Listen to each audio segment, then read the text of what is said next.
One second, guys.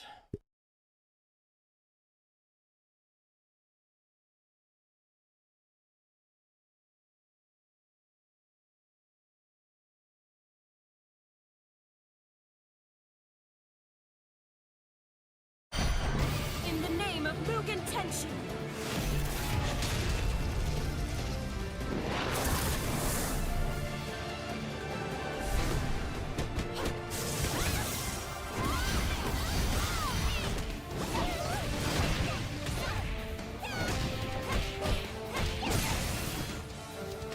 I'm going to take my time with you.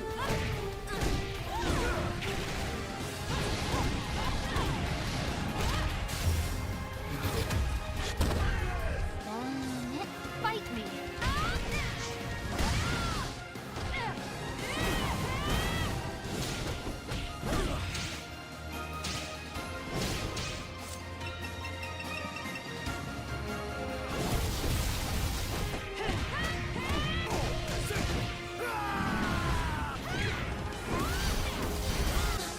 How are you? Please be safe. You have to be. You will never defeat me.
Hello, are we all there now?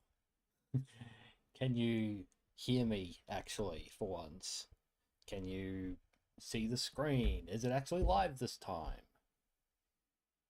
Hello, hello, and hello. How are we? Am I too loud? Please tell me if I'm loud or not, because I started testing the audio gain function on OBS, so um because I find my streams have been too quiet lately, so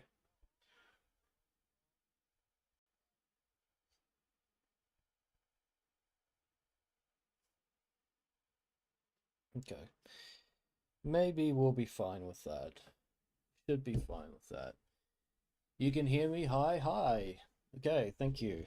Um, if I'm too loud somehow, just let me know and I'll see if I can adjust it because that Tekken 5 stream was way too quiet um on my setup, so I need to I know I need to project my voice more, but I'm not a very loud person usually, so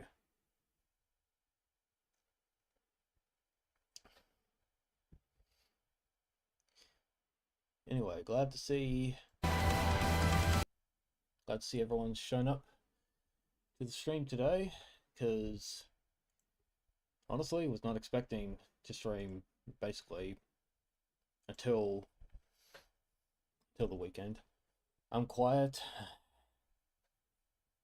Okay. Let me check. How's that? Is that better? Oh yeah, that's right on the borderline of my microphone, so that should be better.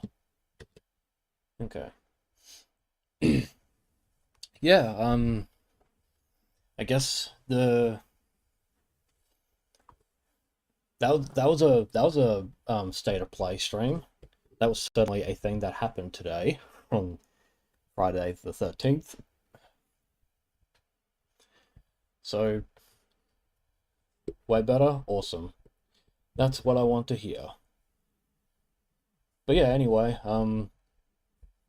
Yeah, we tonight are going to talk about Dead or Alive.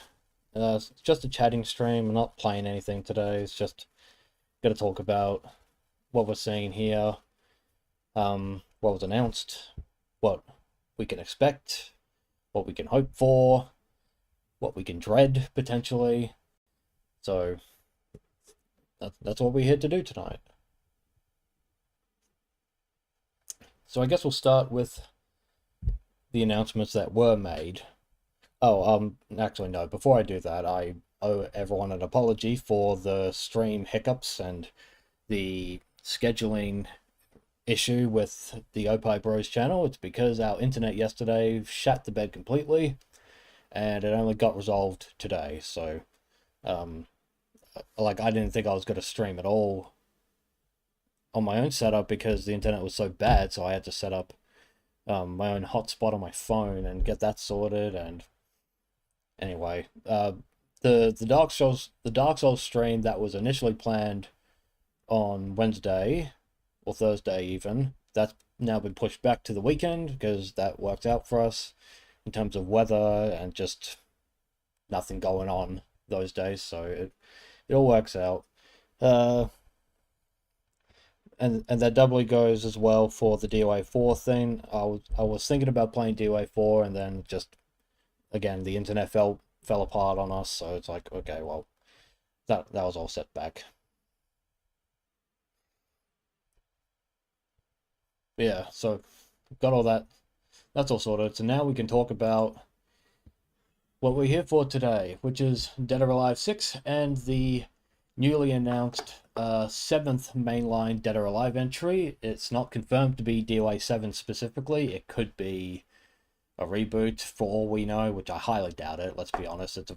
It's almost definitely DOA 7. It's just not called that yet. So, what I want to do today is I kind of want to go over the factual parts of Dead or Alive, like what is factually reported on based on whatever Koei Tecmo has told us with this game. So we'll start with that, and then we'll kind of go into opinion stuff as we go. So we'll just start with DOA 6 Last Round. So Dead or Alive 6 Last Round was announced, and it should be available on the 25th of June 2026 on PlayStation 5, Xbox Series X and S, and Steam. It's a digital only release, so there's no physical copy, which sucks, but that's the world we live in, unfortunately. Yeah, it says more characters and skins to come in future DLCs. We will get to that. You can pre-order here, so it'll just open up pages. And at the bottom it says for the Core Fighters, so this is the Core Fighters version of DOA 6 Last Round. The Core Fighters version will have, from what I can tell, although perhaps don't quote me 100% for certain, but from what I can tell, these 4 characters, so Kasumi, Mary Rose, Honoka, and Nico, these seem to be the permanent 4 characters that you could play in the Core Fighters edition. That might change in the future. They'll probably do a Granblue rotation thing. And if they do, that's fine, because that gives people more opportunities to play different characters. Obviously, like I wouldn't recommend the Core Fighters version unless you can get a 5-finger discount and stuff. But that's fine. So news archive. So we got, there's a page here. So this is talking about the DOA 6 DLC and save data carryover, which will be important, especially if you are one of those sad sacks of shits who fucking bought the game all those years ago, which you shouldn't have, but if you did, this is going to be relevant to you. So, what we have for DLC items, the costumes are going to be the same in the standard version and the free-to-play version. Previously purchased costumes can be carried over. Not yet purchased characters can be carried over if purchased. Additional characters, so there's a note here. Standard version will have 29 playable characters from the start, which notably excludes 2 characters, which will make sense as we as we get further into this. For the free-to-play version, the 4 characters are Katsumi Mirimose, Honoka, Nico. They're playable from the start. Premium tickets are not available on either. I don't even think they sell premium tickets. I don't think they... this is probably only relevant for the people who bought premium tickets back when the hair color thing was happening, because you can see here hair color change. You can't change hair color. So this is probably a carryover, I'm assuming, from when people did buy premium tickets to do the hair color thing, and anyone who just kind of has that and can't refund it or can't use it, it's just there. But basically premium tickets can't be used, so they're not carrying that over. Or the hair color. Owned items, costumes, hairstyle, glasses, titles. Not all collaboration titles can be used. That will be relevant. Background music, same. Game progression and story, DOA quest, tutorial, command training, combo training, encyclopedia and trivia, all the same. User data for grades, grade points, levels, character points, owner points. They will not carry over from the original DOA 6, which might make sense because they might end up rebalancing how to unlock costumes, I'm guessing. Owner points, owned costumes, hairstyles, glasses, and titles and BGMs can be carried over. Pattern parts can be carried over. Results and fight trends will not be carried over. So basically what I'm assuming is last round is going to basically have like a full ranked reset, like ranked match reset thing, so the leaderboards won't be the same. You'll have to work all the way to the beginning, which makes sense because from... You forgot about the hair color thing? Yeah, nah. You may have forgotten, but trust me, every fucking YouTube video I've been watching about Dead or Alive 6 for my video, which, well, that's been set back. That has some setbacks now, so I have to work on that again. But trust me, every YouTube video that talks about DOA 6 mentions the hair color thing, which pisses me off because it's not the only problem with that game, but people don't want to talk about the fan service censorship stuff, so they avoid that and they go for the safer option that everyone agrees is bad. They probably didn't even store hair colors on the server, merely selling the ability to change them so you can't carry them over. Yeah, probably true, honestly. Option settings, not carrying over, obviously, so you got to go through. They'll probably add different options for last round, so they'll make it like more optimized for PC, because Koei Tecmo is quite famously not very good at PC ports, but that's fine. If they can improve that, that's great. Closet costume settings, obviously you're just resetting everything. Replays can't be saved over, obviously, because the balance changes and all that. Hello, hi to everyone showing up in the stream, by the way. Not gonna lie, it's still more fun than Tekken 8. Well, having played DOA 6 on my brother's PC to get footage, I can say that if you are already familiar with how DOA plays, it's obviously still got to feel quite familiar in that sense. It's not like I think the break blow mechanic is extremely overpowered and scrubby, but it's not quite like Tekken 8, definitely.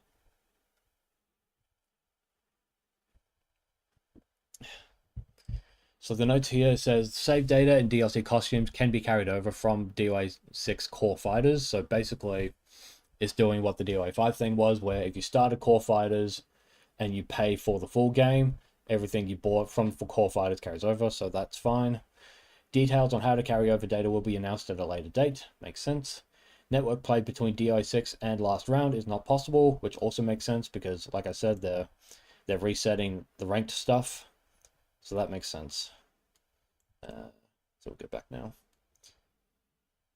This is the announcement trailer, which we already played. We can go over that again if we need to. Okay, this is the part I wanted to talk about that I'm a little bit worried, to be honest. This is one thing I'm not too hot on because I don't know how it's gonna look. It says 5 bonus DLC characters from DOA 6 are available. Neo Tengu, Phase 4, Tamaki, Momiji, and Rachel have been added, allowing players to enjoy a total of 29 playable characters. Does it have rollback? No, it has not been confirmed one way or another if it has rollback. It has not been confirmed.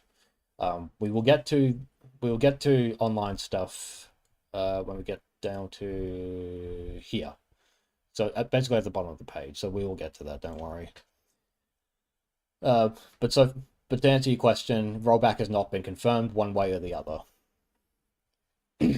What has been confirmed so far is that, so we have 29 playable characters here, but the problem is DOA 6 Original has 31 characters, which leads me to this note here that says, please note that the additional DLC characters, Mai Shiranui and Cooler Diamond, are not included. Now, my concern is whether or not those characters will ever come back, to be honest. Now, obviously, if you somehow don't know the difference, Mai and Cooler are owned by SNK, which is not the same company as Koei Tecmo, and therefore, to bring those characters back, you need a licensing agreement.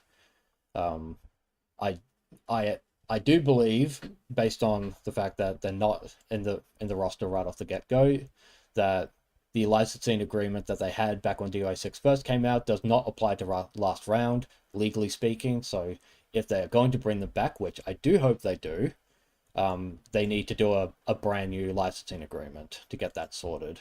I hope they do, because otherwise we'd have this really annoying situation like we do with DOA 5, where it's like, oh, you can get DOA 5, but you can't get Mai anymore. They're cutting Mai again, lol. Yeah, well, they legally have to.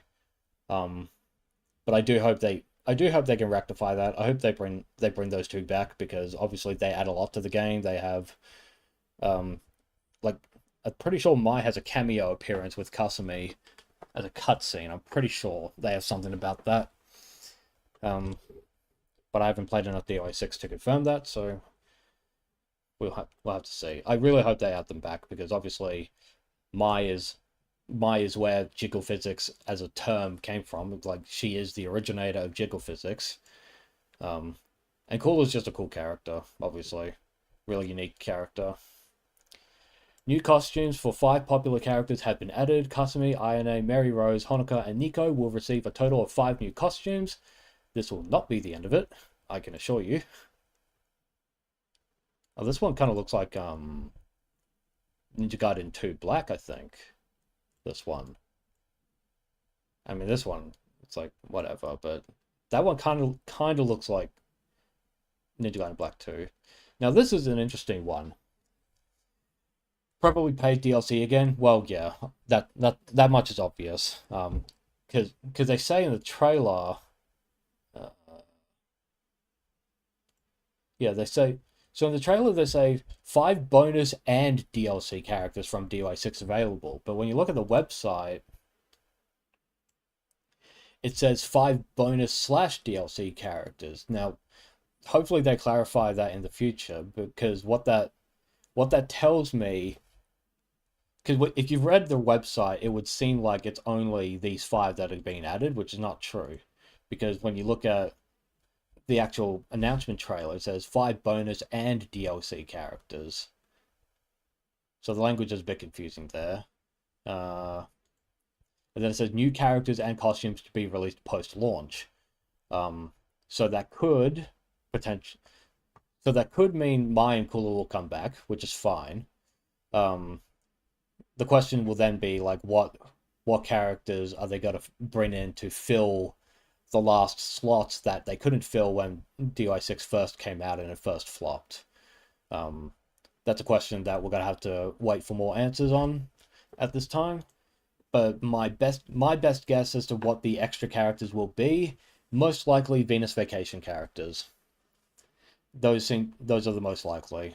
I highly doubt there'll be a male character, unless it's a pre-established male character that people like from a different franchise, not from DOA. Because we already have all the male characters in DOA 6.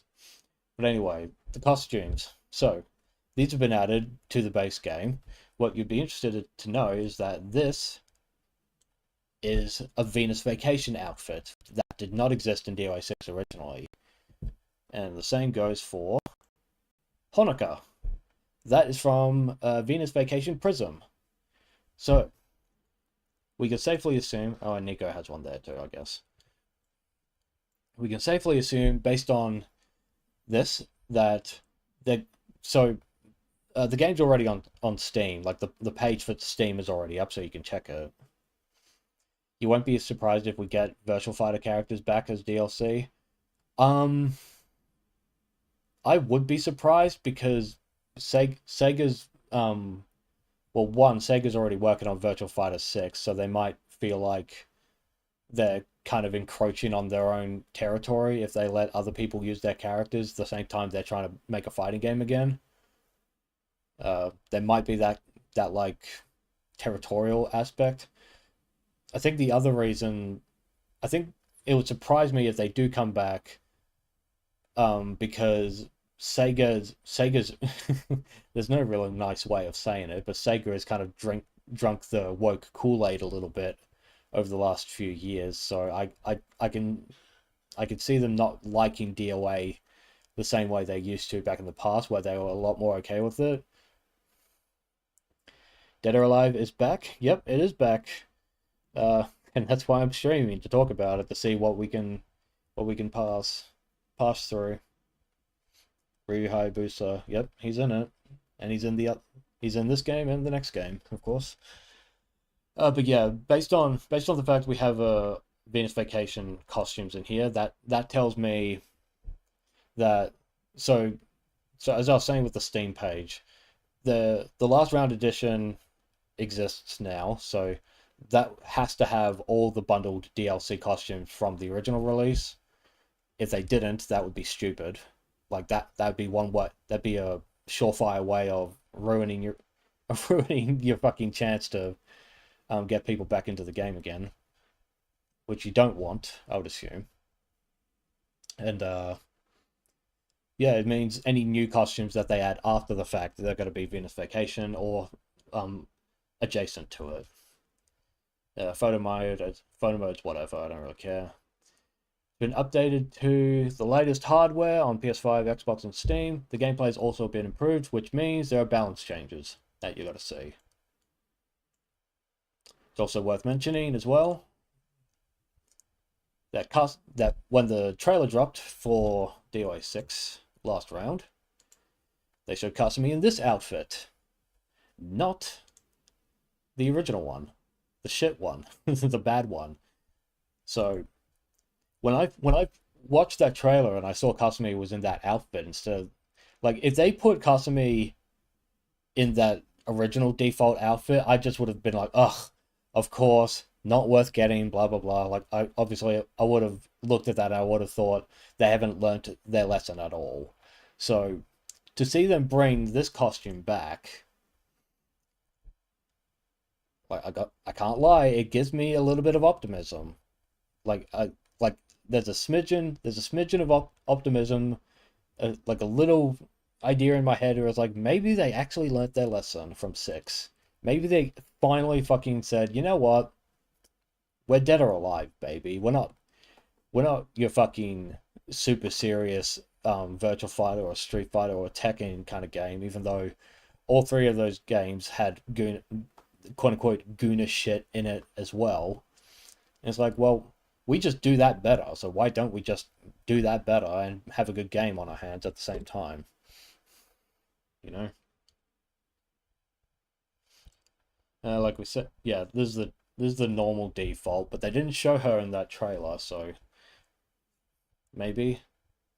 La Mariposa's still covered up a little bit though, that's kind of annoying, but like I'm sorry, some of these defaults look fucking terrible. I think this one's awful, personally. Yep, pre-order bonus, you just get a white colored version of her Mary Rose's default.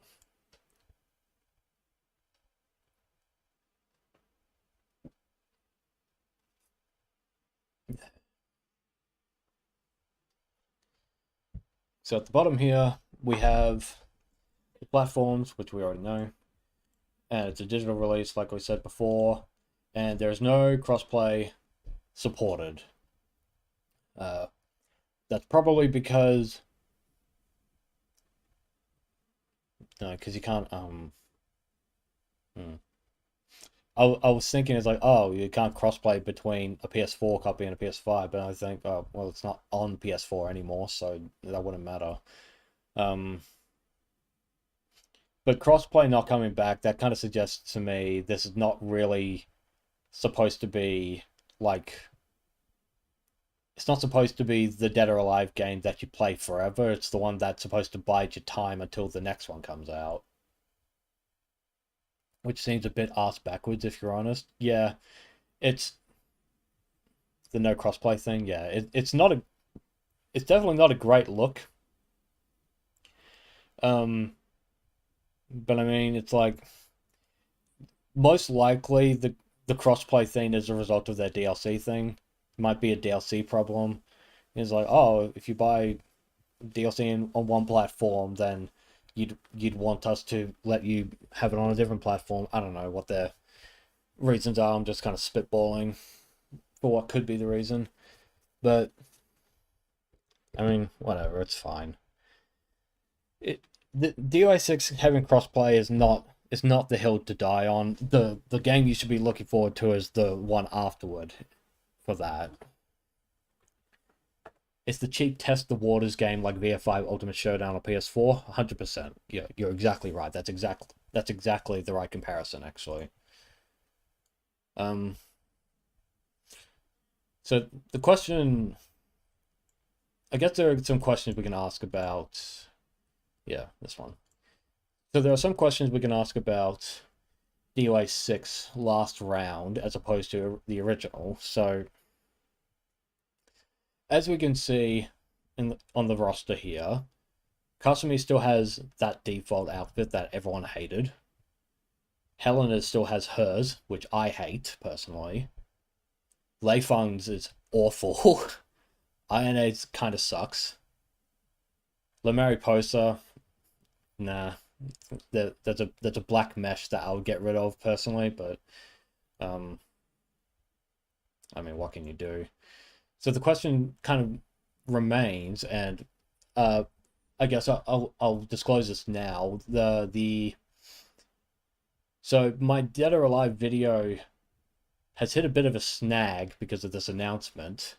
I admit I was waiting for an announcement to happen kind of later in the year so that my video can stand on its own two legs and be proven wrong or right about one or the other thing, but now I have to go back and rewrite parts of it again.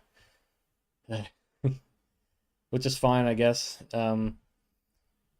But aside from that, like while we're discussing this, I am gonna spoil some elements of the DI6 video. Well, not the DI6 video, the Dead or Alive video in general. So there are some elements I'm gonna spoil just to kind of carry a conversation here. But yeah, I guess we could talk about now this tweet from Hangaku Tenkas. Where he says, I'm curious if Rachel hang on. Yeah, Nair-san. I'm curious if Rachel's nerfed costume in the game will reclaim its original form in DOA6 LR, and now I can only sleep 3 hours from here on out. Also erased the bottom two items in the third image. So he's talking about, in the third image, he's talking about this esports mode thing, and I can't read that one. I think this one is costume. Is it like an anti-clothes breaking thing? It's something to do with the costume. Like, don't worry about that. It's the esports mode here. The esports mode, for those who don't remember, this is the censorship toggle that they added into DOA 6. Was to make it more quote unquote esports friendly, right? And this is one of the costumes I wanted to show off in the video to talk about whether or not Dead or Alive 6 is actually a censored video game, and the answer is yes, it is. This is one of those examples that they did censor something. The question now is, are they going to bring it more in line to the Ninja Gaiden 2 Black remake, where she has this costume, and there are very minor differences between this and the original PS3 version, as opposed to, well, that garbage. You know, so I would hope, because there is no way to turn this off in DOA 6. I looked in the game itself for any options to take that away, and you can't. You have to mod it. So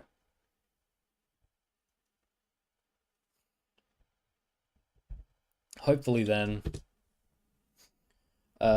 this is the costume we end up getting. I know there are criticisms about the black version of this, where it's like, okay, the crotch area is a bit more covered up, the breasts are a little bit more covered up compared to like the original, but I mean, objectively speaking, this is a much bigger upgrade than that. This is horrible to see. DOA and esports is like the military intelligence. Yeah, two words combined that can't make sense.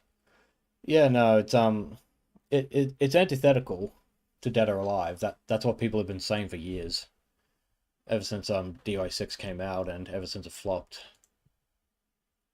You know, we talked about this as well, so I can actually close this one. Yeah, because this is the Venus Vacation one. Yeah, we don't need to talk about that now. We just kind of left that.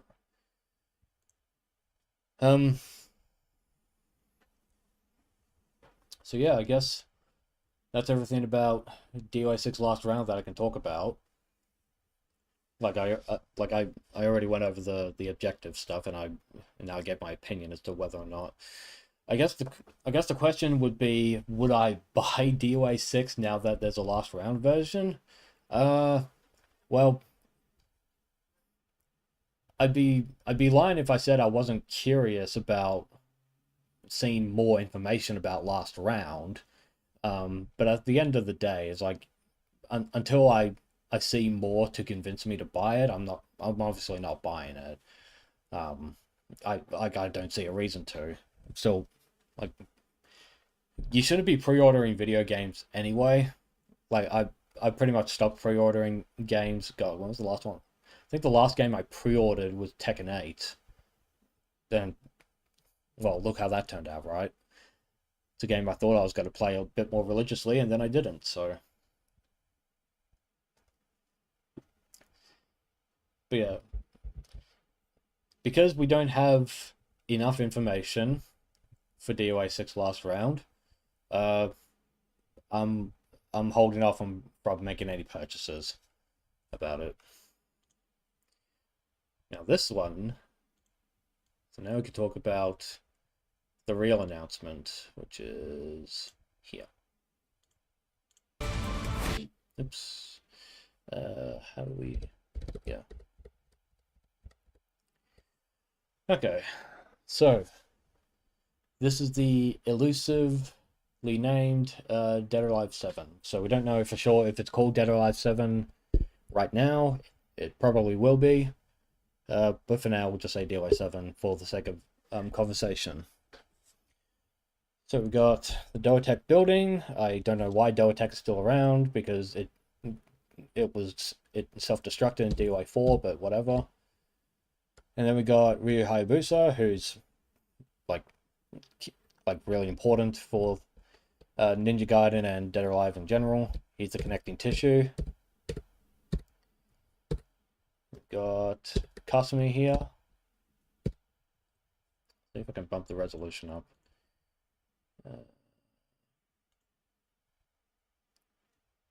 Okay.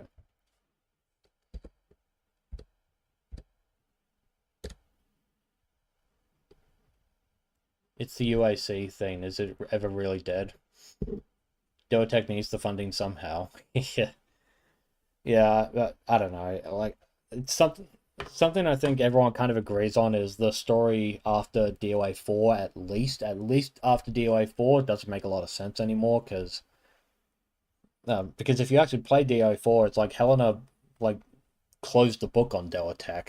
Like, I don't think it was supposed to come back, personally, but it's Koei Tecmo, it's Team Ninja, it's just what they do. But yeah, there's obviously Kasumi here.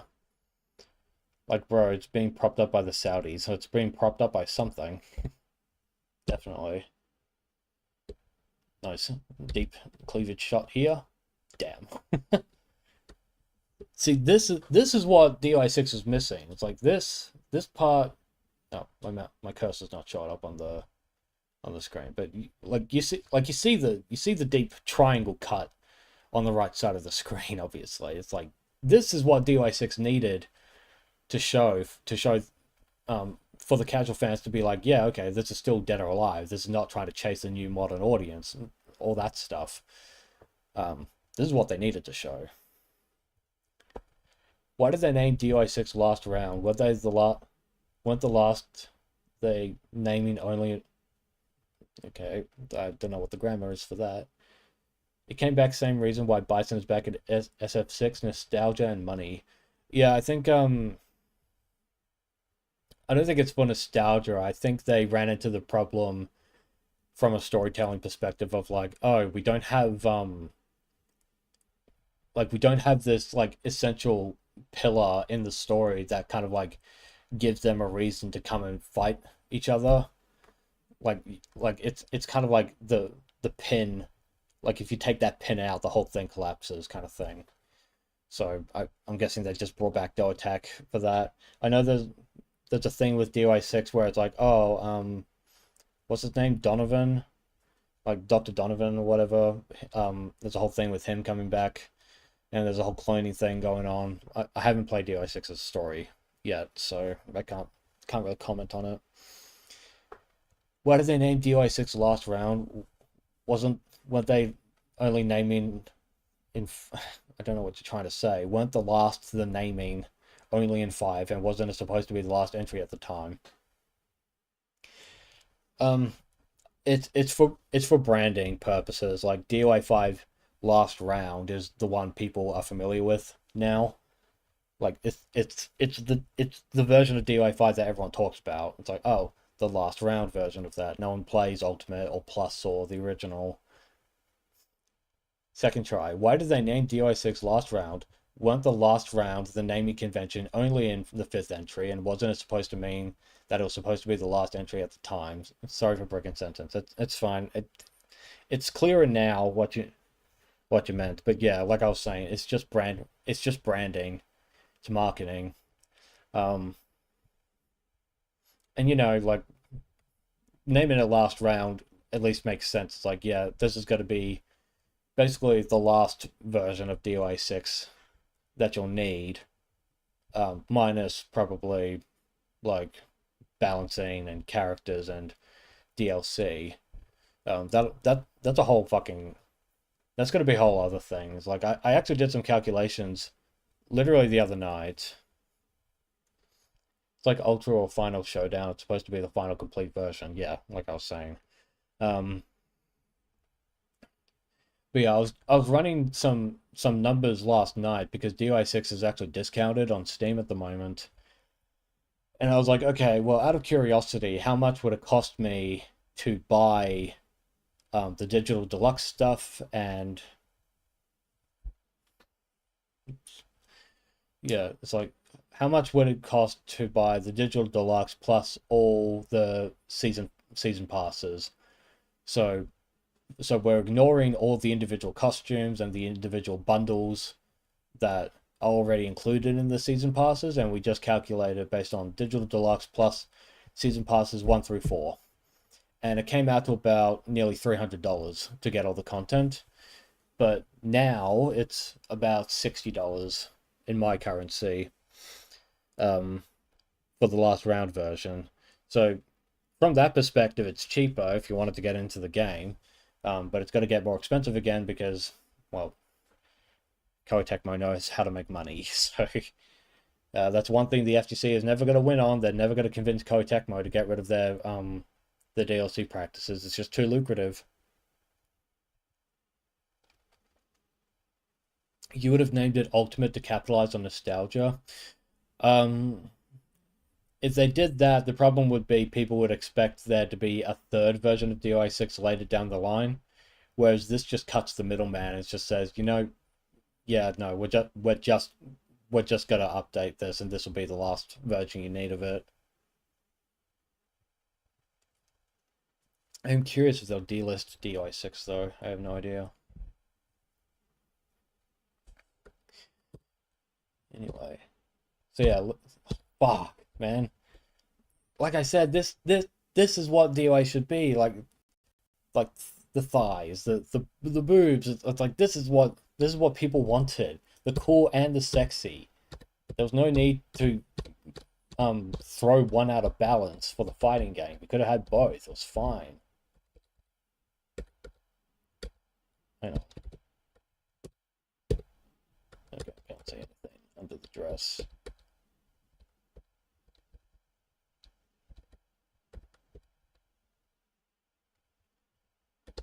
Okay.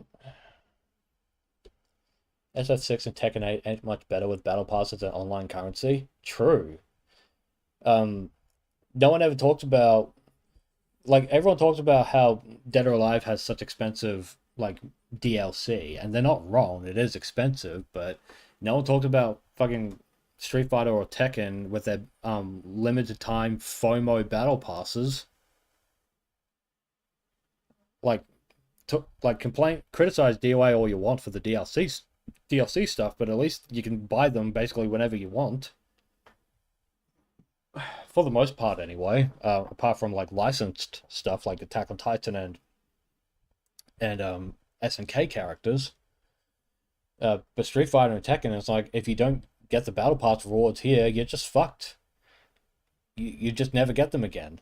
Like the only game that allows you to, the only fighting game I should say, the only fighting game that allows you to get all the battle pass rewards after the fact is Granblue, because they just sell it to you individually. It's like, okay, well, you didn't get it at the time here, but hey, you can at least buy it, you know.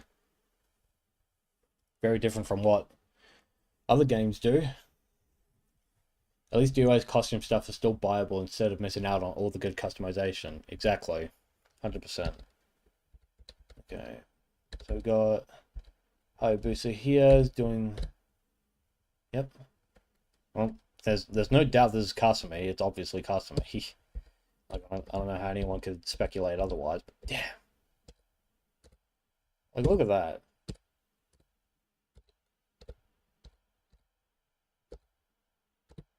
Damn, that's clean.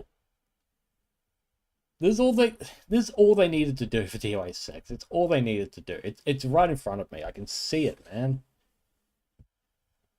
Tekken making all the new customization stuff FOMO is the most disgusting thing you've ever seen in fighting games. Well, unfortunately, fighting games aren't the only ones who did it. In fact, they borrowed it from everyone else. It sucks. Tekken 7, you could pay like, what, $25 and you get all the content? Stupid. Hang on. God damn. How hard is that, Koei Tecmo? Hear the wolf whistle. Yeah, I can't whistle right now. My lips are dry. So I won't bother. But I am interested in the fact that they're showing Hayabusa and Kasumi here. Like this kind of suggests to me what the main conflict of the game might be about. Can I bump up the resolution more, or am I going to be told no? Let's see. Okay. It kind of has. Nope.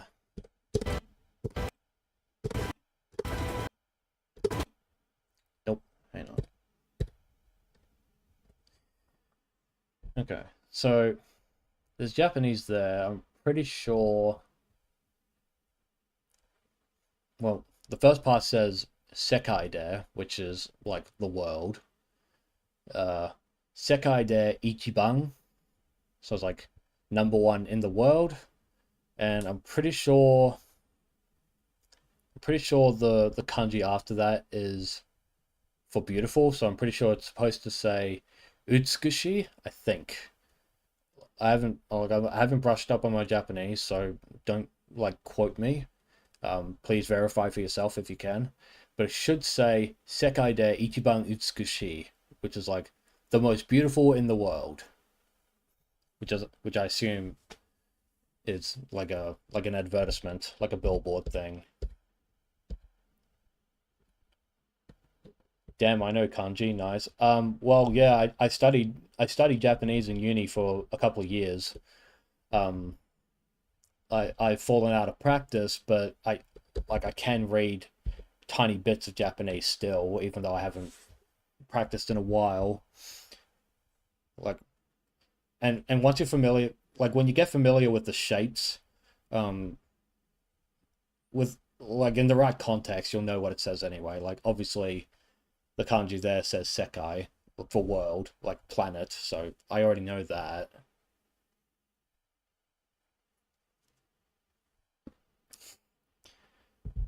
Yeah, it's interesting how Ichiban isn't in kanji. That's in hiragana. I'm I'm guessing it's a stylistic choice for that. So just going through frame by frame as much as possible. Have I ever thought about looking into a Japanese teacher? I've thought about going back to university to finish my Japanese studies, but I already graduated and I can't be fucked anymore. Very off topic a little. That's fine. I'm just scrolling through this so that I'm gonna just skip ahead actually.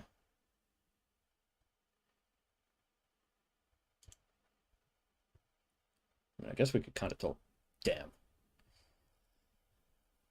Um, but yeah, Japanese teachers. It's not like I haven't thought about it. It's just I can't be bothered right now, and I don't have the money for it. So there's no point paying for a teacher that I can't afford on a regular basis. No point.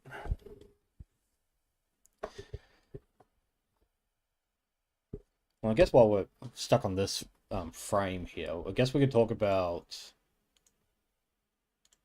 We'll, yeah, we'll get to that. Hang on. Yeah, we'll get to this tweet here.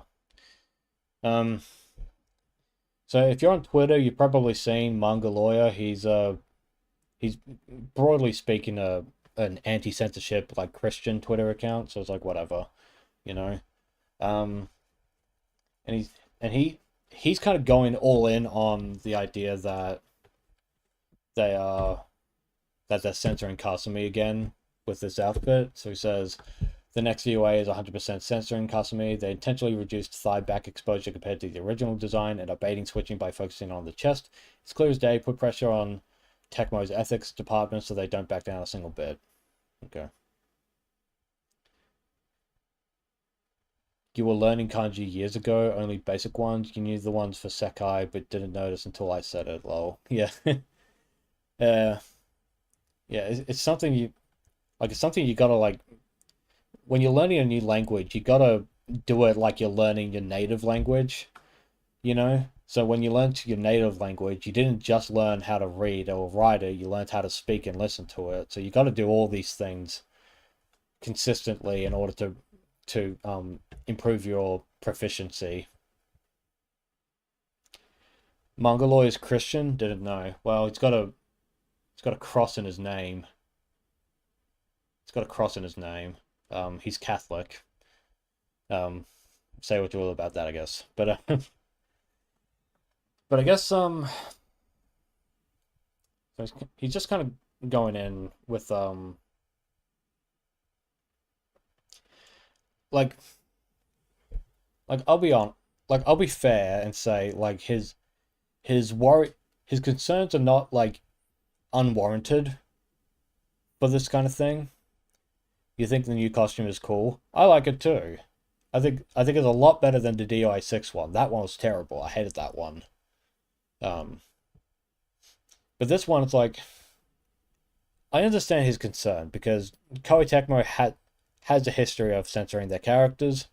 Um, I have a bunch of articles talking about that. Um, and I would like to put that in its own separate Koei Tecmo video, but I think it'd be easier to just do it in the DOI video. Um, and that kind of leads into the next thing as well. It's like why he thinks this is a form of censorship. It's because of this. So if you can't see the badge on Hayashi here, so this is Yosuke Hayashi. He worked under Itagaki when he was still with Koei Tecmo. But Hayashi's wearing a little badge there that he's wearing like a circular badge with a bunch of rainbow colors on it. That's a badge you wear if you're a member of the World Economic Forum.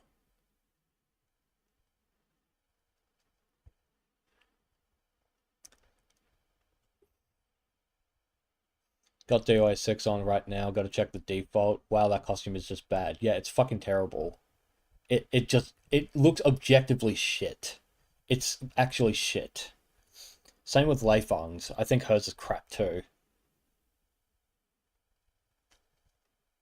And to some extent, Iona's I don't like that much. Helena's I don't like that much. But I think Kasumi and Lei Feng are the worst. They're the worst offenders. In 6, it's fucking awful. But yeah, so with DOA, it's like there's stuff in here. Like I think the fact that they showed this off basically like right off the bat in their teaser trailer.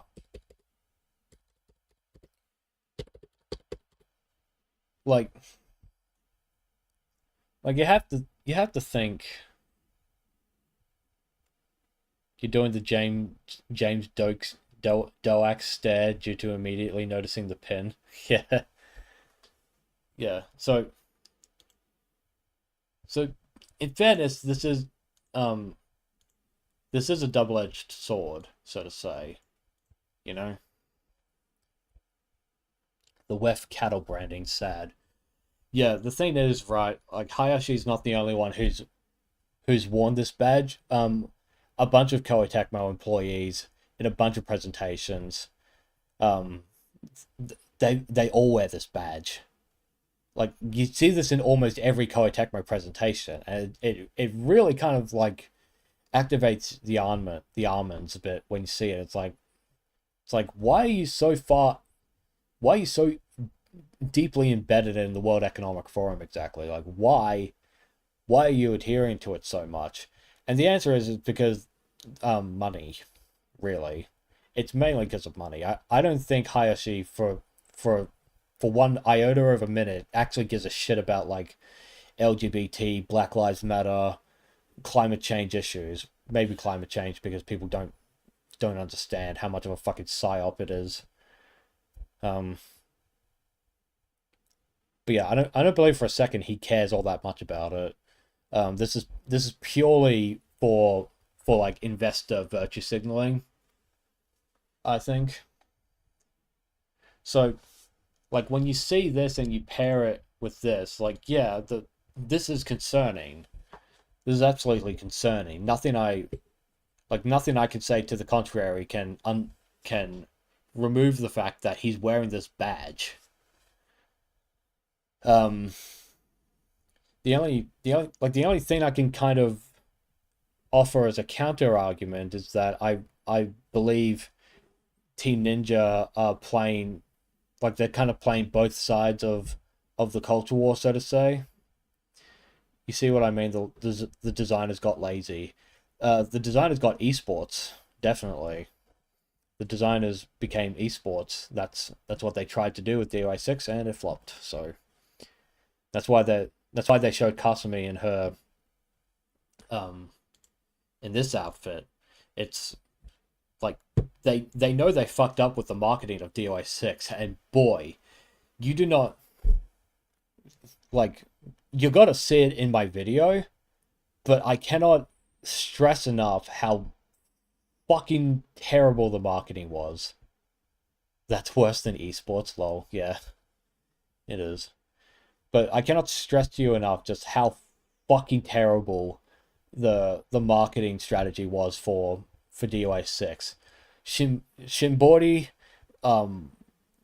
he spoke some crazy bullshit with the media. He put out statements that I just could not believe they actually thought it was a good idea to put those statements out there.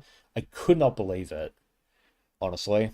And you're going to see it in the video. Boy, I'm going to quote word for word what he said in a bunch of those interviews. And bear in mind as well, what I will quote in the video is only a sample size.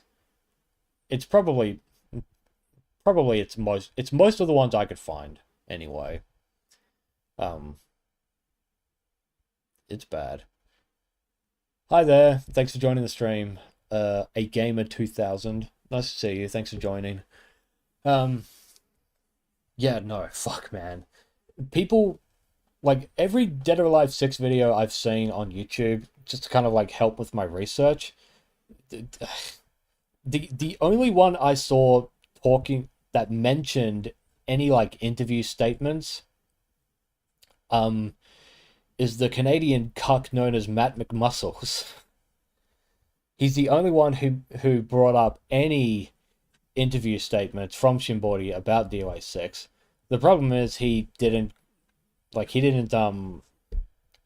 deep enough into what that man said about his own fucking video game. In fact, the Eurogamer article he quoted had a way worse quote that he did not read to you in that video.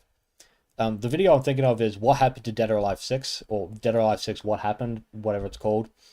The interview he quoted from, there was a worse statement he did not show to you. He did not read that statement. But don't worry, I will read that statement, and you will see it, and you will think, oh my god, how the fuck did they think they were going to get away with this? It will blow your fucking mind. Anyway, to kind of get back to this, right? So, what I believe Koei Tecmo is doing with Dead or Alive 7... excuse me. What I believe they're doing is they're doing the Capcom thing. The only muscle that Matt McMuscles has is the McMuscles that's usually in his mouth. Yeah. No, I really don't like Matt. I just think he's got shit opinions, and he's not as nice of a person as he thinks he is. So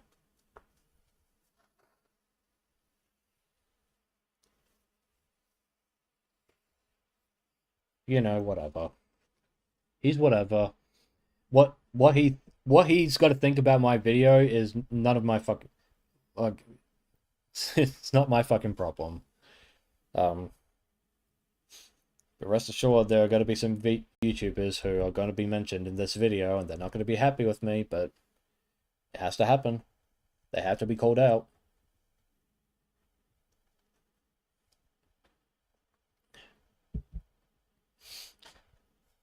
But as I was saying, Koei Tecmo is doing the talking out both sides of their mouth thing, which is what Capcom does, where it's like, oh, you know, we adhere to ESG guidelines and we value diversity and we're going to hire more non-Japanese people, right? Literally never heard of the guy, but sounds like that's a good thing, lol. Yeah. Hi, Dark Enigmatic. Yeah, no, Matt McMuscles he's a Canadian YouTuber who originally started his career as part of the Super Best Friends, which was a Let's Play channel. Before that, he did like QA testing for video games and stuff like that, because he's in Canada, so that's expected. But yeah, and over time, that channel died. They split off and they did their own thing. It's whatever. It's a whole thing. It's not worth getting into. But yeah, that's what I was saying, because I keep getting pulled away from my main tangent. So they say is like, oh, we're gonna hire non-Japanese, we value diversity, blah blah blah, all the woke shit, right? They say all the woke shit on one side, but they know it doesn't make them as much money, or rather, they know they can make money from the BlackRock and Vanguard investors, while also still making money from the fans and pretending we're not going to notice. Take a look at Street Fighter 6, for example. It's not hard to market the game, just show how good the graphics are. Graphics are, cool costumes, and make the gameplay good. Well, I agree. You got to show off the good stuff like that, but you got to show off the sex appeal as well. That's just a non-negotiable with Dead or Alive. That's what people are so pissed off about with 6. I was pissed off with 6 about that. I boycotted the game. So, like, clearly, I think they got the message from that. And one of the other supporting arguments I have for why that is because Venus Vacation came out 8 years ago, nearly 9 years ago, and that shit made mega bucks in Asia. It made tons of money. Venus Vacation Prism, tons of money. Even Westerners bought it. Because it turns out, if you stop listening to leftists, people will buy Dead or Alive games. It's crazy, right? But yeah, no, I think there are signs.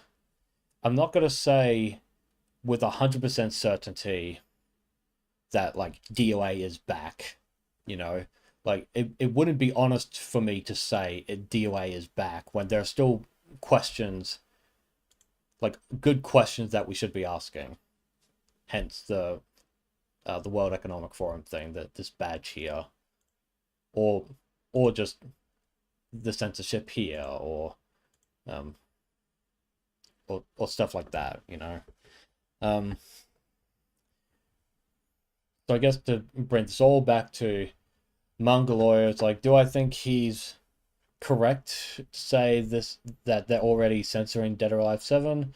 I don't think there's enough information for him to say that definitively, so I would push back on, to be honest, I would push back on this point as of right now, because we don't have all the information we need for DOA 7. We just know that Kasumi and Ryo are back, and Kasumi's titties are hanging out, which is great. That's all he ever wanted. And I guess for perspective on like who's actually upset about Dead or Alive, we have the usual suspects.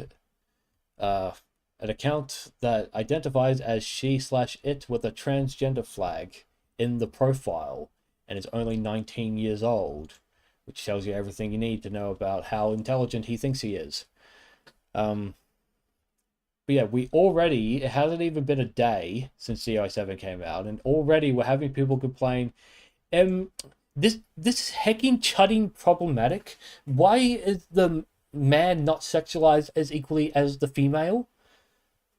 To which my response is, go fuck yourself, leftard. No one cares about your fucking bullshit. Everything has to be 50-50. No one cares. No one actually agrees with it. It's bullshit. It's all bullshit. You're bullshit. Go fuck yourself. This is my game now. You already had your game. It's DOA 6. This is mine now. If they made the main costumes cool, but still in the style of the series like they did for Tina, then they could have esports and still be able to sell more old DOA style costumes as DLC. To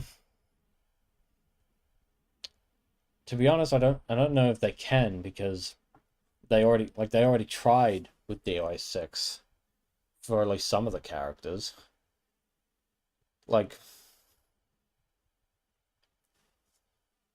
you have to be cool and sexy to be Dead or Alive. You just have to have both. I don't think trying to chase the esports crowd was ever worth it, to be honest. Because remember, Dead or Alive was esports before esports was a thing. Like, Dead or Alive 4 was played alongside games like Halo 2 and Halo 3, right? Like it was on TV. There was a whole championship series. People won a lot of money back then. You know, they had teams. They had actual female players, like famous female players for Dead or Alive, you know? With DOA 6, there's some good main costumes. Sadly, there's a ton of bad ones. Yeah, I do agree with that. Um, Hitomi's is just whatever. It's not the default I would go with. Mila's is same as 5. Rachel's same. Momiji, same. Tamaki's new, so it's the same. Neo Tengu's the same. Mary Rose, Honoka, they're the same, obviously. I don't hate Tina's new outfit here. I just think... I don't know. Like, I feel like they tried to play it safe with Tina. Like, they kind of like, yeah, we still have like the sexy elements and stuff, but we also want to make her look more cool. That was their big marketing thing. They're like, we want people to feel like this game is cool to play, like a cool fighting game. So yeah, I guess Tina struck that balance of cool and bad, honestly. Christy, it's like, whatever. Kokoro, whatever, you know. Um, no one likes Diego. Everyone hates Rig's fucking story. He has such a bad story. I hate Helena's thing. Um, but, this decade can just like fuck off. He sucks. Influential closet pedophiles in the FTC preparing to make sure they can influence Team Ninja to make everything as safe horny as much as possibly can, just to not buy the game at launch. Yep. So true. Agree with that 100%. We can close that. We'll leave this open. That's fine.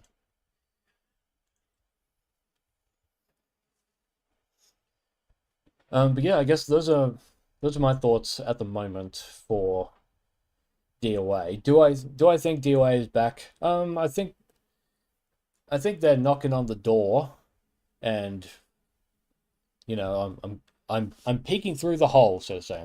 I'm peeking through the door hole. It's like, who is it? And it's like, it's Dead or Alive. It's like, is it? So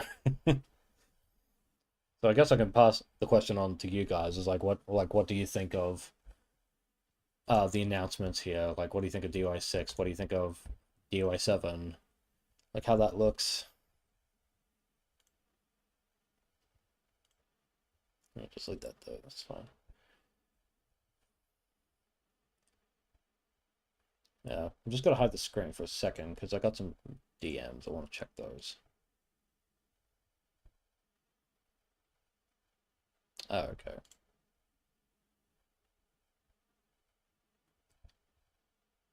Okay.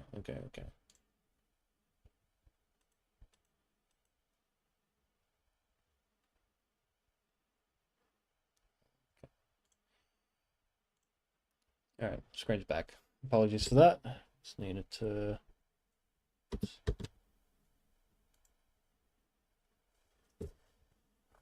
It's hypocritical for people to want the series to be more tame than go mad over Cammy's costume for. It absolutely is. Yeah, no, the fucking. That's another thing that I'm gonna bring up in the Dead or Alive video.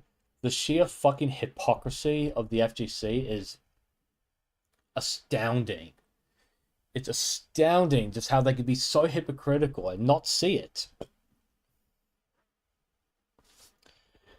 It's like, oh, fucking DOA is bad because it has a bunch of DLC costumes.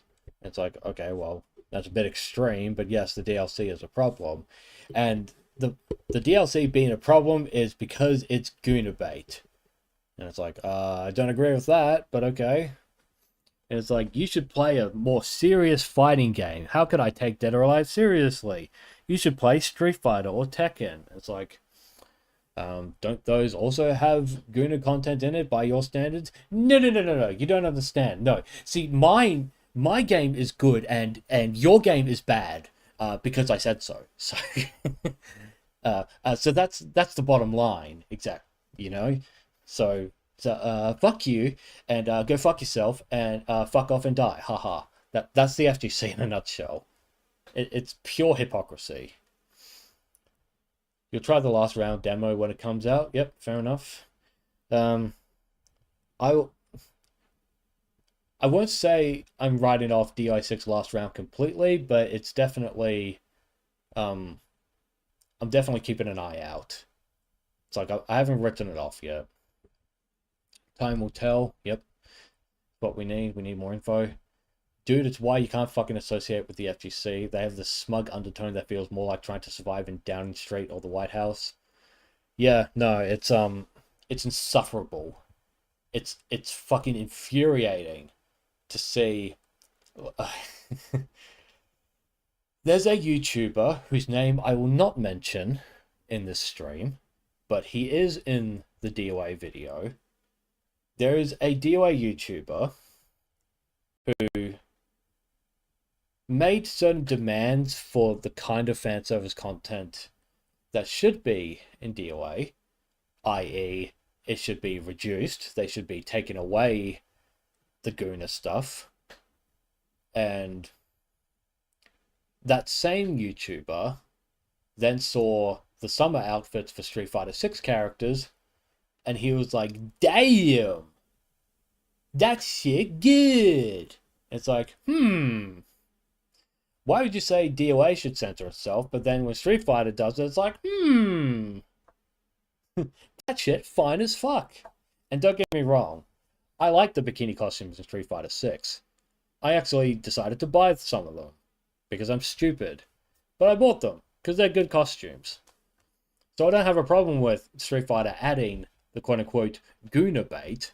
What I hate is that people don't afford that to Dead or Alive, because it's Dead or Alive. It's fucking retarded. There is no logic behind it. It's just pure hypocrisy. You love Gooner games? I also love Gooner games.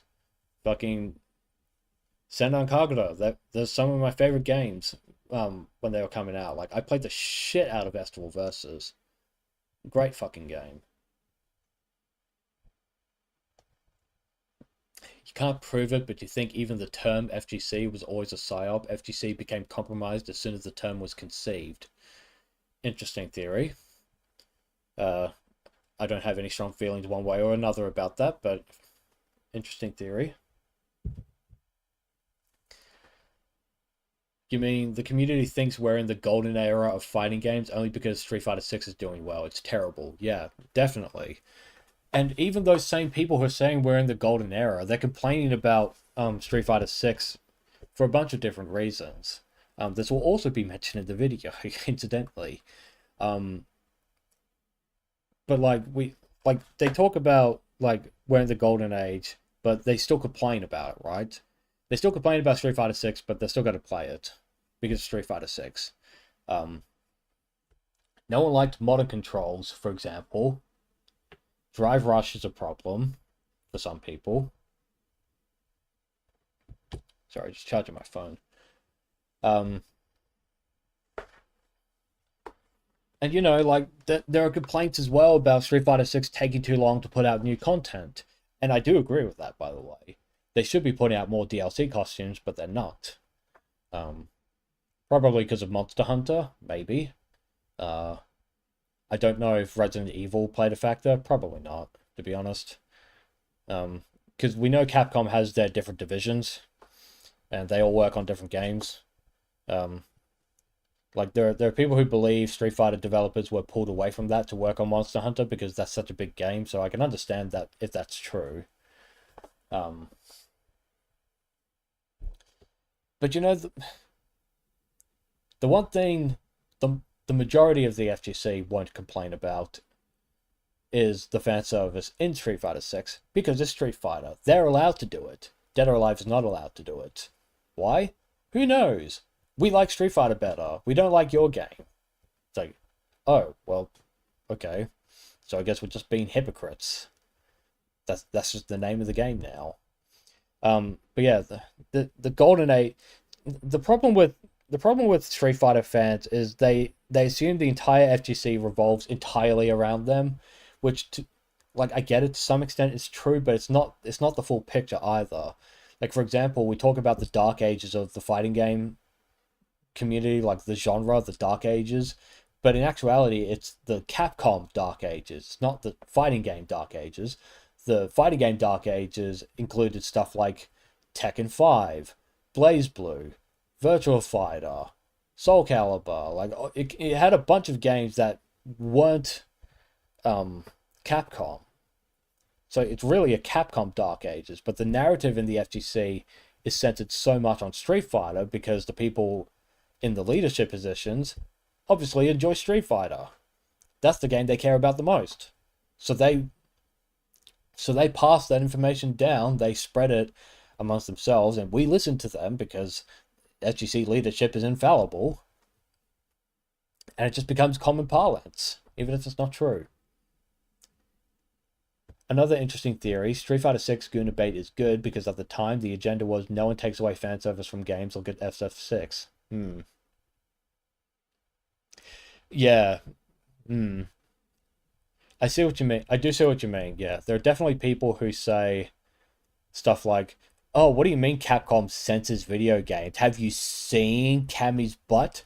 Have you seen Chun-Li? Have you seen Kimberly? Have you seen Marissa?" It's like, why would I look at Marissa? That's gross. I don't like men. um,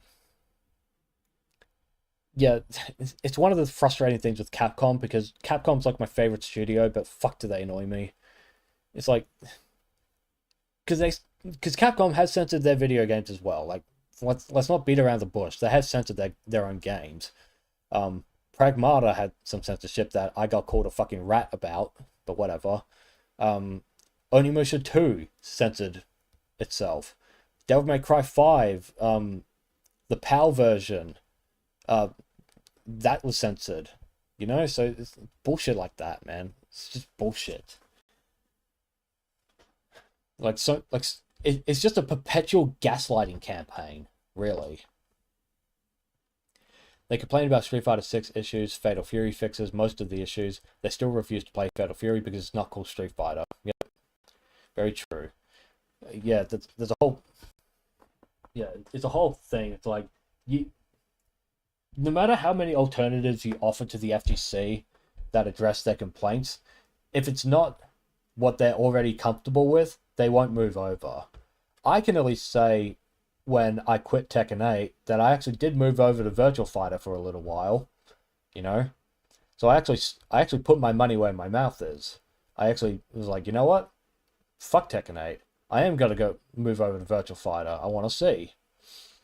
Fatal Fury, I just wanted to support it because SNK deserves support, despite what people say about the Saudis. Some of the reason the characters take long is probably world tour content with every new character. Yeah, it's definitely a factor. Like the main problem people have in the industry, in the gaming industry, is because because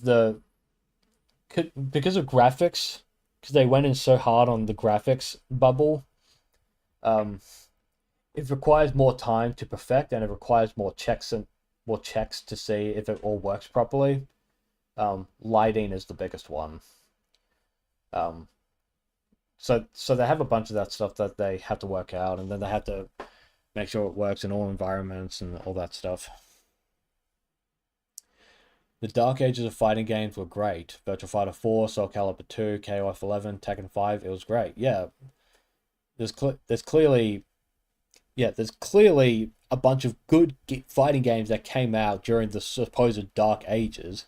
Fucking Blaze Blue came out in the dark ages. And it's like Blaze Blue, it's like a flagship Arc System Works title. At least it was, you know. You wanted to buy Onimusha 2 and reconsider because of that? Yeah, same here. I was gonna get Onimusha 2 and then I saw the censorship and I'm like, of course you did. And then I was like, okay, removed from my wish list. They also add this really shitty new DRM as well on Steam version, so that's really annoying to deal with. So if you wanted to buy Capcom games, try to get it through GOG. Like, I saw Dino Crisis came out on Steam today. Don't buy that one. It has Enigma DRM. That's basically like an anti-mod DRM. Don't buy it. Get it on GOG. It's cheaper and it's been there longer. Resident Evil's there. Devil May Cry's there, except for 5. 5 will come out soon, I'm pretty sure. Yeah, get Capcom games on GOG. It's much better. Resident Evil remakes are the worst offenders to BH. Oh my god, fucking... Oh man, there are so many people who call themselves Resident Evil fans who hate everything about Resident Evil before 7, before Village. It's like a bunch of people hop on the Resident Evil bandwagon pretending to be fans so that they can steer the narrative about like Resident Evil was always woke and always appealed to us, not to the chuddies. So get out of the community. And it's like, well, first off, that's not fucking true. If anyone's invading, it's you fuckers. And secondly, it's fucking like, look at RE6, look at RE5, look at RE4, look at all the previous Resident Evil games before 7. And it's like, it was a very like Resident Evil seems to be trying to make it. Capcom's trying to turn Resident Evil. This is gonna sound weird, but hear me out. They're turning it into a woman's game instead of a man's game. Like, does that make sense?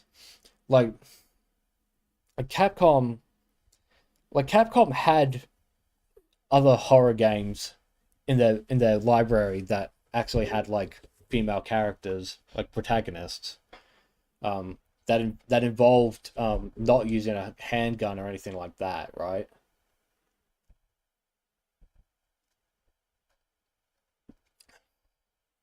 Like Clock Tower 3, Haunting Ground. Like these are classic Capcom games that existed, but they weren't profitable, so they won't bring them back. So what they've done instead is they cannibalized Resident Evil with certain elements from those other games and turned Resident Evil into a quote-unquote chicks game. Hunter's Ground? I think it's Haunting Ground. I'm pretty sure it's Haunting Ground. This is new game, yeah, last update, tell me. I don't know what you're referring to right now.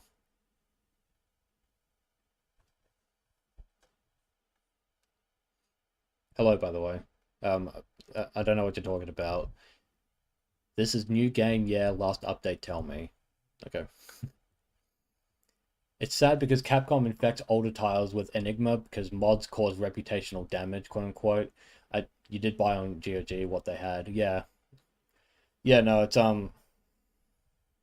it's a whole fucking thing. Like, I know that they were scared by that one guy who had a Chun-Li mod on his PC by accident. It's like, I get it. But that doesn't mean you have to crack down on all fucking mods, you know? And it's not like they do, but some they did crack down on some, like Resident Evil 4 remake mods. They cracked down on a few of those. It's annoying. You know there was a tone shift from 6 to 7, but you didn't think it'd be like that? Yeah, women's game analogy makes sense. Requiem has got to be a woman's game as well. Yeah, it's yeah, it's just something I've noticed, right? It's like I kind of noticed this sentiment a little bit when VTubers started playing Devil May Cry games. Now, don't get me wrong, right? Women playing Devil May Cry is not a problem because Devil May Cry will always be like a masculine man's game, right? It'll always have that energy, and that's why women like it. It's the same thing with the Yakuza franchise. That's a man's man game, right? But women still like it because it's about manly men. Similar with Devil May Cry, it's not like uber masculine in the sense that you might think with Yakuza, but it still has that masculine energy behind it. Like Dante, it's like this cool suave guy. Nero, this hot-headed young, like this hot-headed kid kind of character. Virgil, the cool the cool stoic type kind of thing. It's like these are all things that women like in their male characters. So I don't have a problem with them liking Devil May Cry. What I have a problem with is Capcom seeing that and saying we need to turn our Resident Evil games into games for that female audience, which is not the reason they got into Devil May Cry in the first place. They didn't get into it because it's a female-oriented game. It's because it's for men, and they like that part. You know? Capcom's got to crack down on mods after they normalize Enigma, not now. Sorry for schizo posting all the time. Now, look, they've been adding Enigma DRM to old ports on Steam that didn't have them originally. So there's no schizo posting there. They are changing it. They are changing the fucking DRM thing over time, and it's really fucking annoying. But yeah, the thing with RE9 specifically, like, am I gonna get RE9? Maybe, you know, but you could just tell with their reframing. What's her name? Grace. It's like Grace. I forget her full name, but it's a very white woman name, but it's fine. But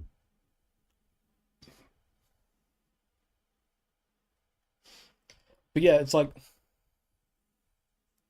makes me worried about DMC6. Yeah. Yeah, I could definitely understand that. Yeah, because we're already. Yeah, I can understand being worried about DMC6 because we're already seeing some warning signs in Resident Evil which didn't exist before. It's like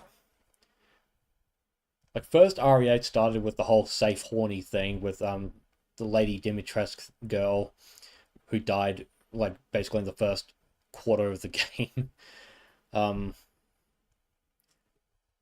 And there was a whole thing with RE9 where they said, oh, we consulted the females and our female employees to get Leon to look perfect. And it's like, that's fine, but why didn't you consult the male employees about the female protagonist? Oh no, we don't need that. The girls will just be confused as to why she has such big titties. She's supposed to look like a normal girl, guys. It's fine. Jill Valentine RE3 remake, she can't be taken seriously if she's wearing a skirt. She needed to be changed, guys. We're not going for the Goon thing in RE3. Are you stupid? Fucking RE4 remake. It's like, oh, we gotta make Ashley like a little more girl bossy because everyone just found her annoying as fuck in the original RE4. It's bullshit, by the way. It's like, oh, we can't go down the original interpretation of Ashley. We gotta change her. We gotta remove lines about her big boobies being ballistics. We gotta remove Leon's flirtatious nature. We gotta remove all that because people might get offended by it. And then so we gotta feminize RE now because otherwise they won't play our game. It's fucking bullshit. They all make up bullshit excuses there. Grace looks older, at least older than she is. She looks about 25, I think. You dislike Jill in the RE3 remake? Everyone dislikes Jill in RE3 remake, unless they're shills and or liars. No one actually likes that Jill. That's not Jill. The point of Jill's outfit made sense in 3, though, because she wasn't prepared. Exactly. The original version of her, she was... What was it? She was going for a night out? It was date night. Like she was just going to go out and party, from what I understand. I haven't played RE3 original. I own it, but I haven't played that. I've only played Resident Evil 1 remake so far. Get ready for a remake of RE0. They're gonna make Shy Rebecca a girl boss. You can guarantee it.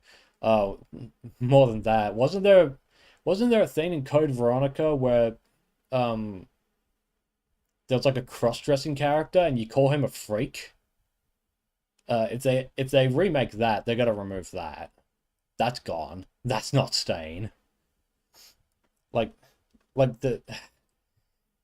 hate this fucking notion that we have to have sensitivity readers go through old IPs and and sand away any of the quote unquote rough edges that make something what it is. I hate it. It's fucking bullshit.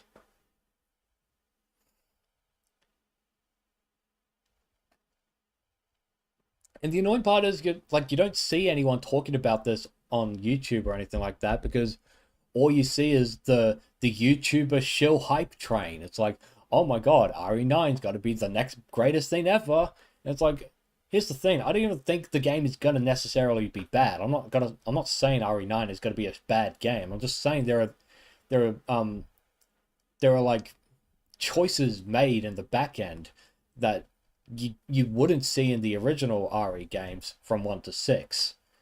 Like RE6 is a very sexual game, and we just don't get that in we just don't really have that in RE9.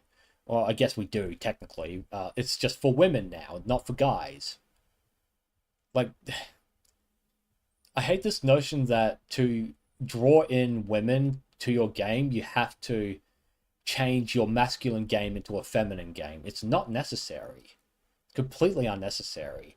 If there are women who, like, if you have female fans, they're fans because it's a masculine game, not because it's changed to suit their needs. That's not how it works. It's not how it should work. It shouldn't work like that.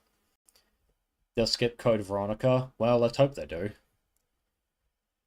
When the fuck did the industry start needing sensitivity readers anyway? That's a very good question. I'm going to say ever since BlackRock started investing money into their companies, because they're publicly traded. BlackRock, the World Economic Forum, like all the woke shit you see in companies, it almost always stems from them. Of course, like it's a fucking double-fisted shit sandwich, right? From the top, you have the BlackRock investors and the activist investors who pump money into your thing to change it to suit their agenda and to advance their political agenda. And from underneath them, you have the actual like Marxist activists who infiltrate the companies with their subpar Japanese language skills, and they get to change it from inside. Fucking Capcom has this localization department which talks entirely about how, like, we have to adapt our things to all cultures so that no one's offended by our products. And it's like, fuck you, get out of there, go away. I hope the Japanese government bans your fucking asses and sends you home.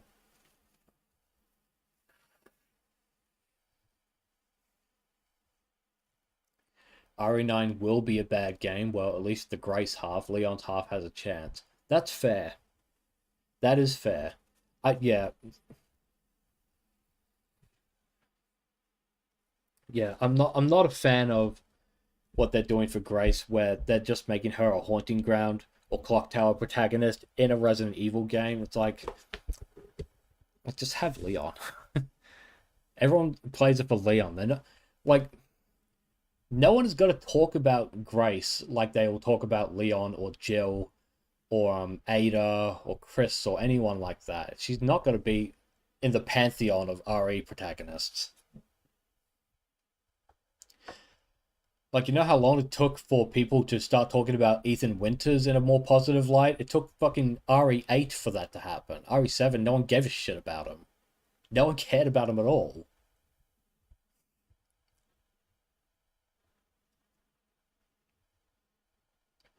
And even then, you just don't have a story without the original guys, you know?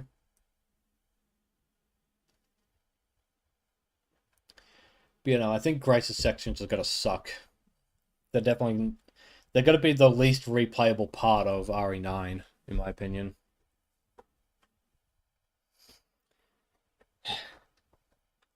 So annoying, because like I said, Capcom's my favorite company. They make my favorite games. It's just frustrating, you know? Because you want their games to be good, but then they do stupid shit, and then you think, why do I even bother? Haunting Ground had a badass dog, and Haunting Ground's protag was young and pretty. Yes, that is true.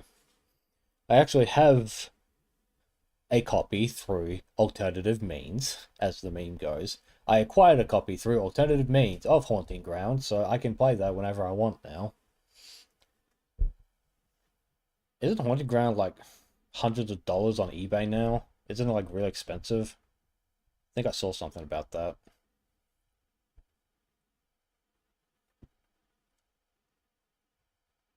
Yeah. I was expecting, God, I was expecting to go on this like massive half an hour tangent about Capcom on a Dead or Alive stream, but hey ho, we're here. I fucking love this tweet, it's so good.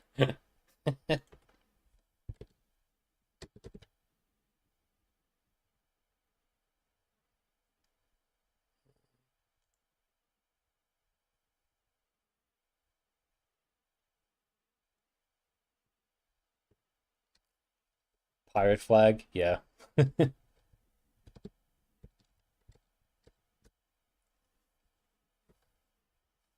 Like, like this is just so true as well. Like I didn't talk about this very much. Um,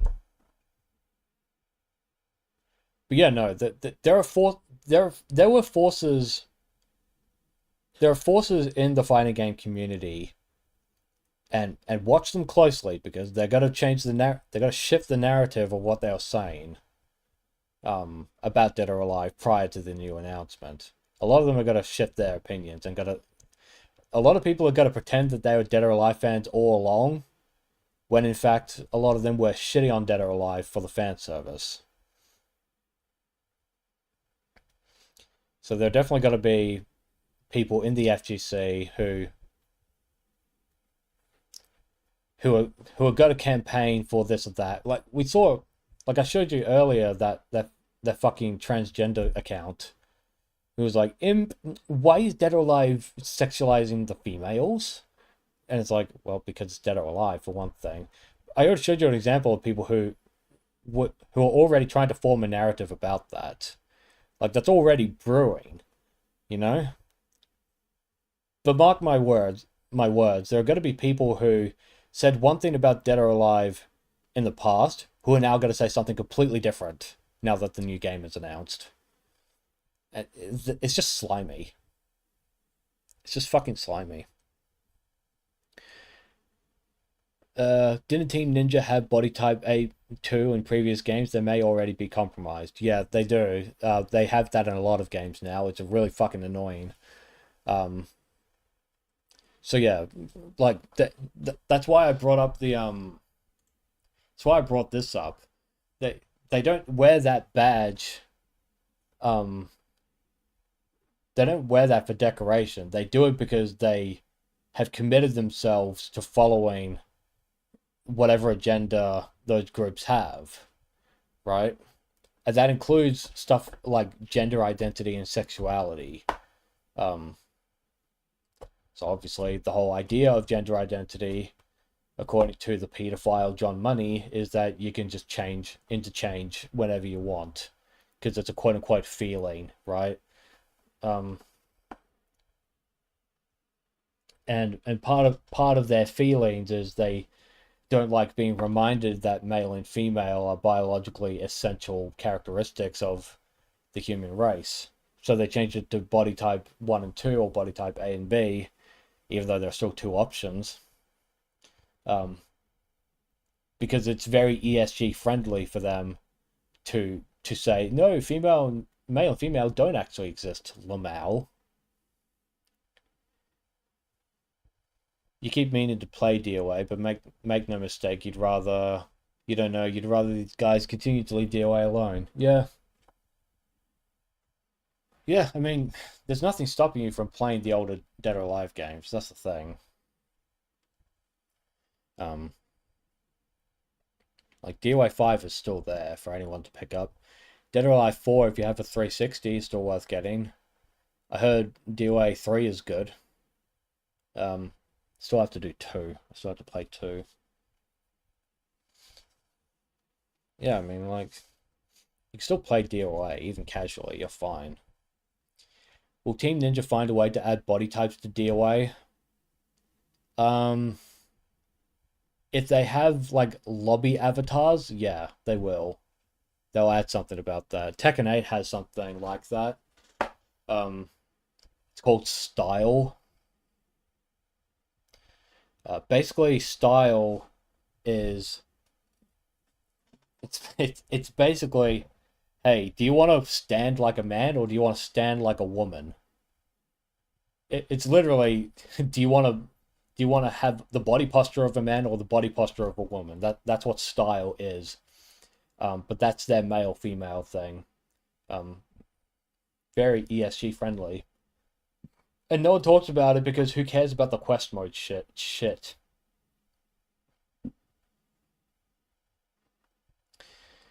The lobby avatars for T8 was a mistake, yeah. Then it's over. I mean, Capcom Street Fighter 6 has body type A/B bullshit as well, kind of. It's a little different from the usual, but they have it. But I mean, people still buy Street Fighter 6. It still has sexy costumes, so I guess it's one of those trade-offs that people keep making. That even I keep making, annoyingly. The lobby avatars for Tekken 8 were a mistake. Yep. You knew something was up the moment you saw the bargain bin versions of the new Xbox Experience characters. Oh, the Xbox Live avatars. Yeah. No, they look fucking terrible. They look fucking awful.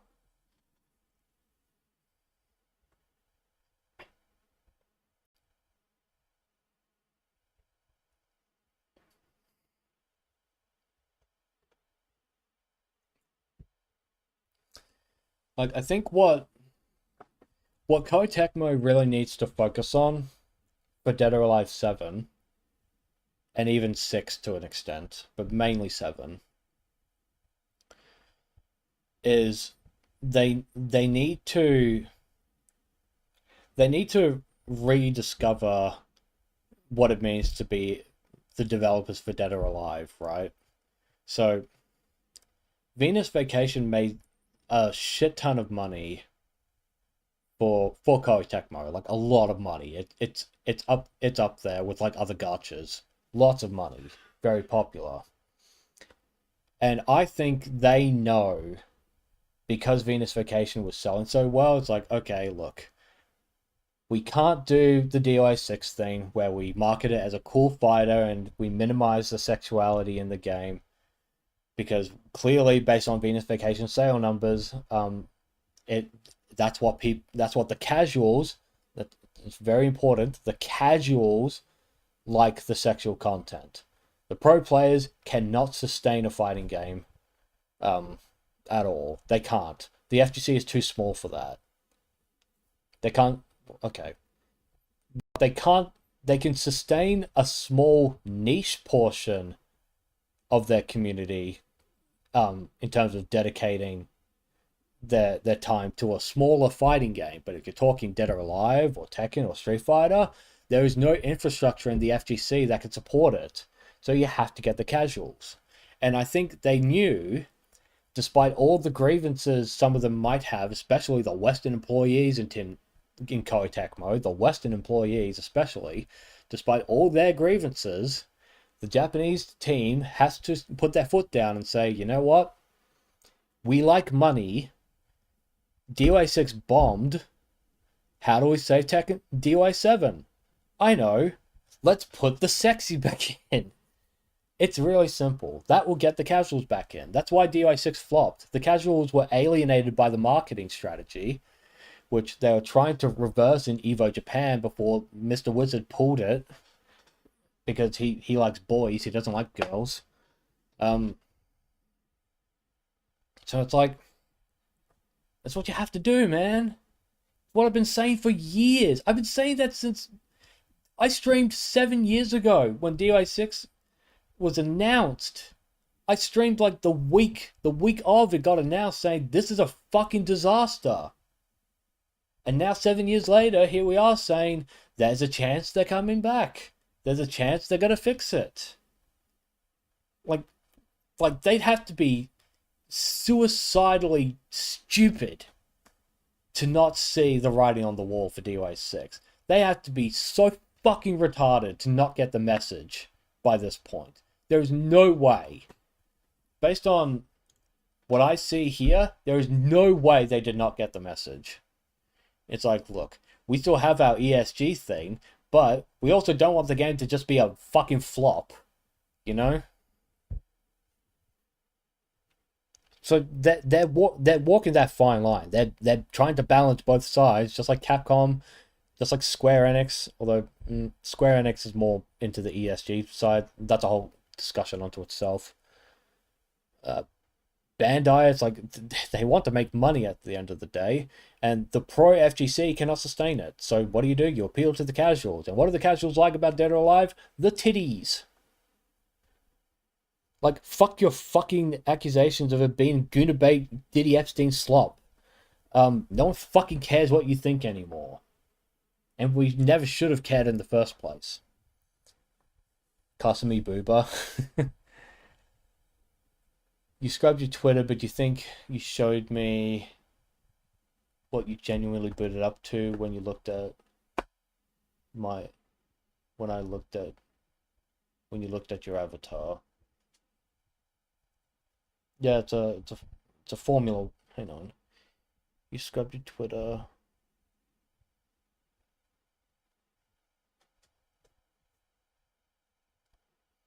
Yeah, if I recall, because we've been friends for so long. Fuck, what was your avatar? I don't remember.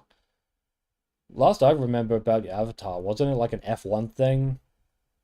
Like a Grand Prix thing?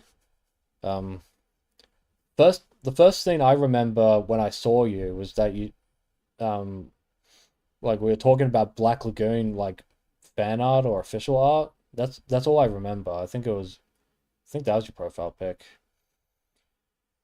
You wish people loved money more and long-term sustainability. Yeah. Well, the thing is, they do like money. The problem is where they're getting the money from. Um, which is why ESG is so, and BlackRock and Vanguard are so evil. It's like they they manipulate the market into they manipulate the market by funneling money that they get from real estate properties, which they are buying out, by the way.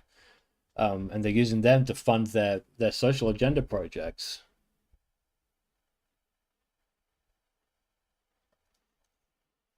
Agent Venom Revy, yeah, she was wearing like a bikini set, like a tiger skin, um, one piece. I think it was a long time ago, dude, very long time ago, and it had Roberta in it as well. Um, but yeah, like these companies love money. It's just that they're trying to take ESG money while also taking our money at the same time. You know,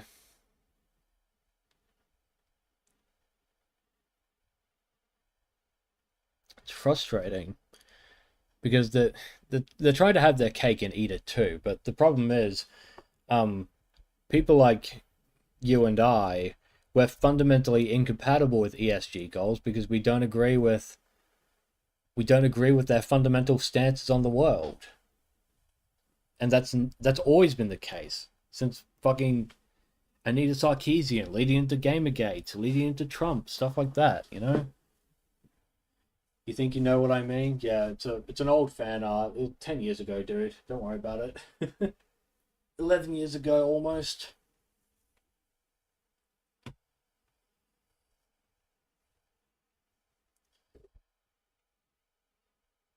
When you showed me your avatar for Tekken 8, you said it was about to be arrested for Yeah.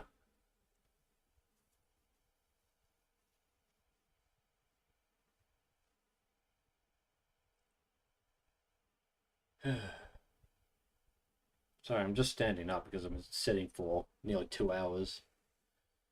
So I'm just stretching.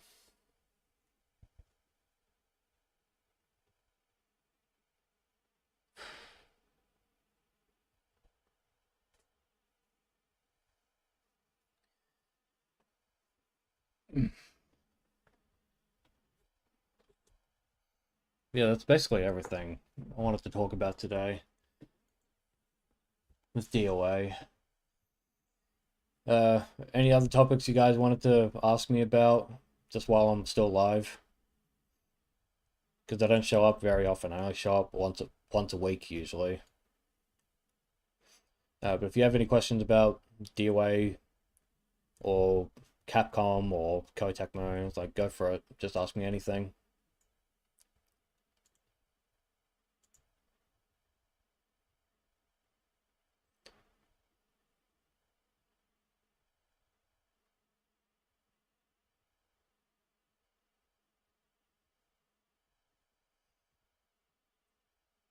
And saw whatever the hell that last tweet was. You folded your Twitter account on the spot. Yeah, that was honestly, mate. That was a long time ago, so I don't really remember a whole lot. Like so long ago. Lollipop Chainsaw released on GOG yesterday. Yep, it did. I wishlisted it. I already bought it on Steam, but you know what? I'm willing to buy it again. Because I actually put my money where my mouth is, if I can help it. So I'll keep that in mind as we're going. Let me close that. It's fine. And close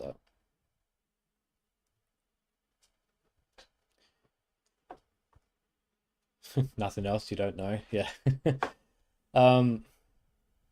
There was a whole thing about God of War, actually. We'll talk about some of the state of play stuff. Like, trying to please both new fans and old fans of old IPs is really hard. You don't know why studios keep doing it.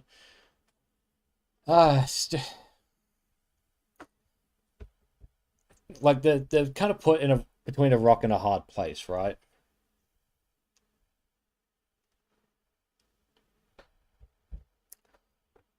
It's like how do you appeal to your lifelong fans while also drawing in new people, right? That's kind of the eternal question we're finding with a bunch of games. A lot of them are turning 30, even 40 years old, you know? Like, you gotta wonder if maybe you should actually just stop making new entries for certain IPs. Like, which I know sounds bad because obviously everyone wants a new game in their favorite franchise. I totally get it. Um, but there comes a point where the passage of time will just move on and your thing won't be relevant anymore, you know? Like what Street Fighter 7 gonna look like? Can they even do a Street Fighter 7? We're in the fucking epilogue of the main conflict with M Bison. Like everything we're seeing with JP and stuff, that's just epilogue shit, really. It's like what can you do in 7? Or Tekken 8, Tekken you can kind of get away with it a little bit because they already did their big time skip and every subsequent game has kind of been within the span of a year or two. So it's a whole thing. Fatal Fury learnt the hard way that you can't draw in new fans when your game has been out of the spotlight for like 25 years. So that's a problem. Uh, Pokemon, Digimon, they all have issues with old versus new fans. Like Digimon appeals to old fans. It doesn't try to bring in new fans all that much. New fans just kind of buy the new thing, and if we can even call them new fans, by the way, like I have a whole fucking tangent on its own about whether or not you can call yourself a fan of something if you don't actually care all that much, you know? Pokemon just says we're just appealing to the new fans because the old fans are just dumbass consumers who are just going to buy it anyway. It doesn't matter what we do with that. Because Game Freak knows that Game Freak hates Pokemon. They clearly hate Pokemon, and they know people are just going to buy it anyway, so they don't put in effort or money. So who cares? You bought Lollipop Chainsaw on DL side in GOG. Updating the 13 GB game on DL side is not pretty. Yeah, I believe it. I believe that. I want to get Love a Kiss, but that seems to be banned in my country, which is really fucking annoying. I can't seem to find it. Yeah, fucking state of play stuff. Um,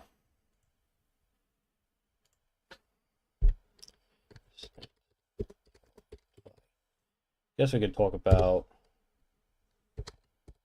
this one. And we'll just kind of, like, we're not going to watch the whole thing. We're just going to skip through it. So we can find, wonder if there are any timestamps.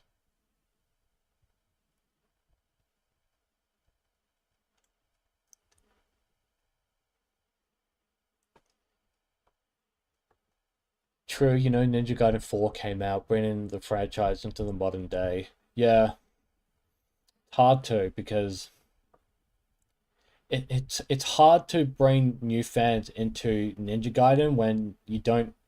Oh, okay. They have the original Sigma trilogy. They just don't have the original Ninja Gaiden Black and the original Ninja Gaiden 2. You know. And personally, I would consider those pretty big deals. You know.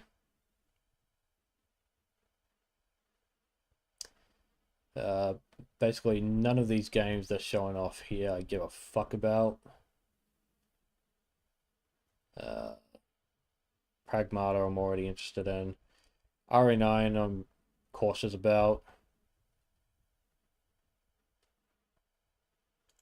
Oh yeah, there's Legacy of Kain. Lover's Kiss, hell yeah. Bought it but didn't play it yet. You think you bought all Drag Army games at some point? Yeah, I'd like to buy Lover's Kiss, but it doesn't seem like I'm allowed to. Which is annoying.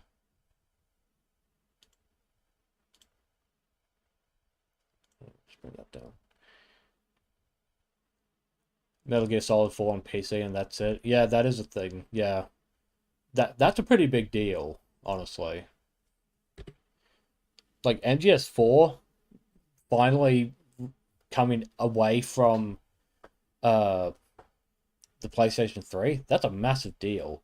I wonder if they'll bring MGS Online back though.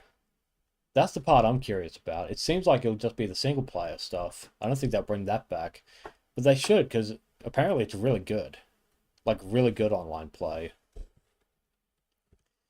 But yeah, Brigadoon, quote-unquote alleged female. There's the DOA stuff. We already saw this. He didn't say anything new. But he showed that. Do not give a fuck about Control whatsoever. Crimson Moon. I guess it looked okay. Oh yeah, this is the big one. This was a pretty big one for me. You tried playing MGS4 on emulator, but it crashed each time. Yeah. MGS4 requires a very special build of RPCS3 to get it to work.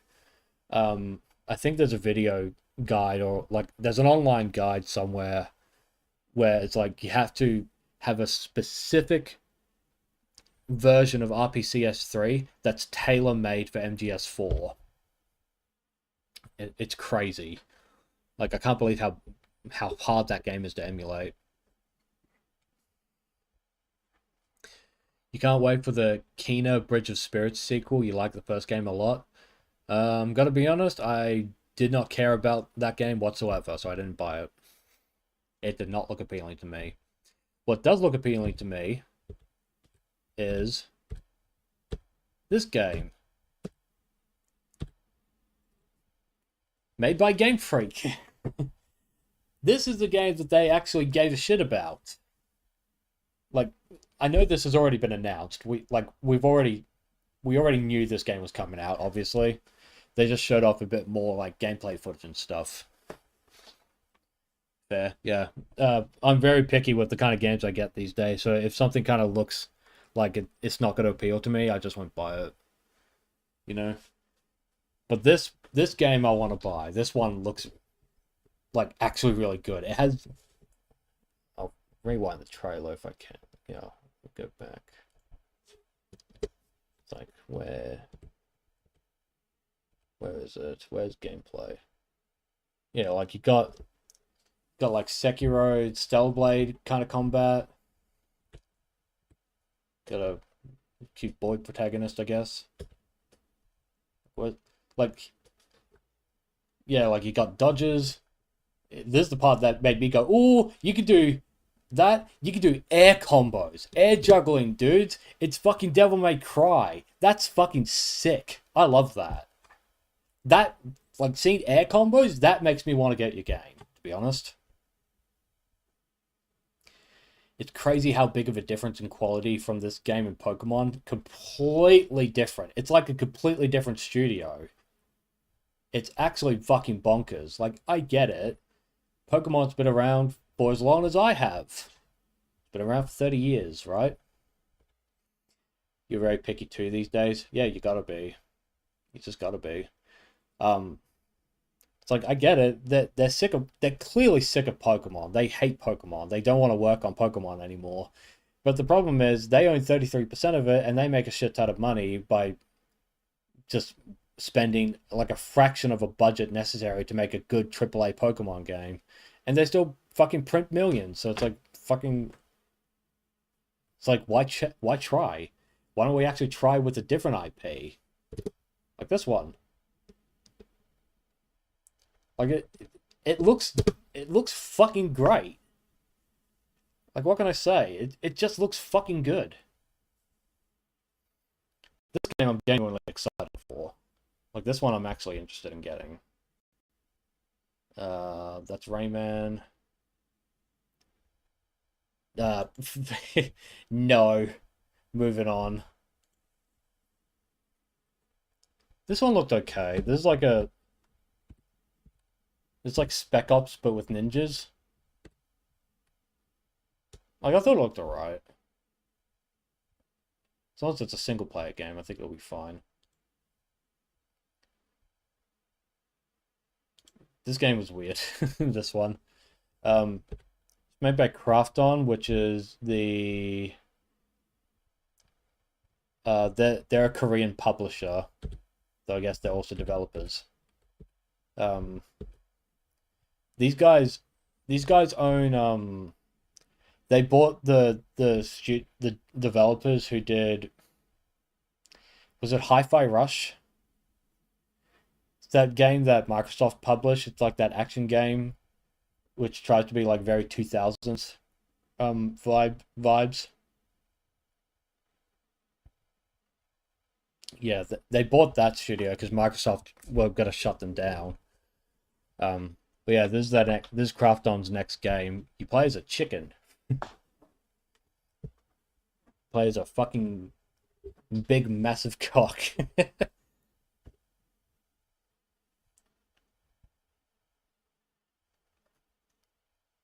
I mean, for what I could tell with this, it's basically like a Dynasty Warriors game, a Musou game.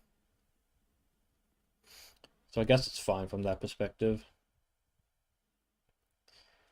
Star Wars, yeah, whatever. Soy Bond, not a fucking. I'm not getting this game. I'm just gotta be honest. Like, even like they have one Bond girl here, and you don't even see anything in this part. Like there you go. Like you get a hint. You get a hint of it. So it's like, yeah, oh, I guess he's a Bond as a womanizer, I guess. Oh, but I want him to be soy and woke and it's like, fuck you. He's supposed to be a Giga Chad.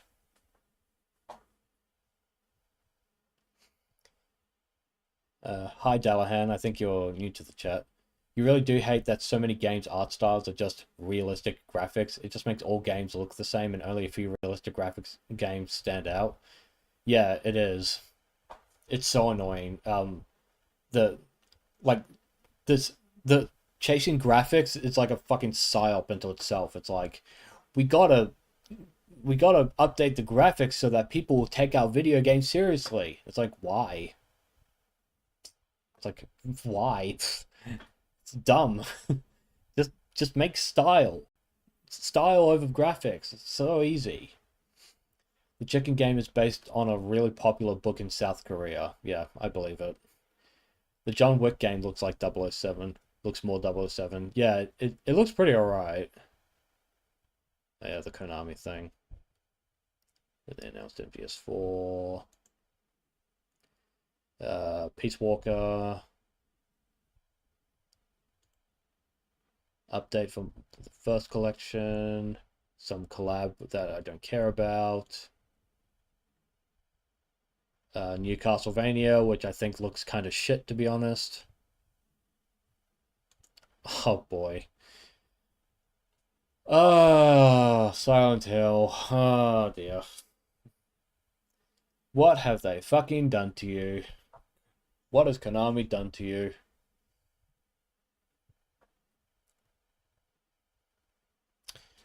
If you look at the 2000s, tons of Western games had unique art styles that made them immediately recognizable. Yep, they did. They had something called actual artistic talent. And then Marxists didn't like that very much because artistic talent means you showed off natural human beauty, and that's not good, so you have to show ugly shit. Because ugly shit will trigger the revolution, comrade. It's bullshit. What else is bullshit is what they're doing to Silent Hill. What's up with Silent Hill? That's news to me. So this is a Silent Hill game which features a black protagonist, because of course it does.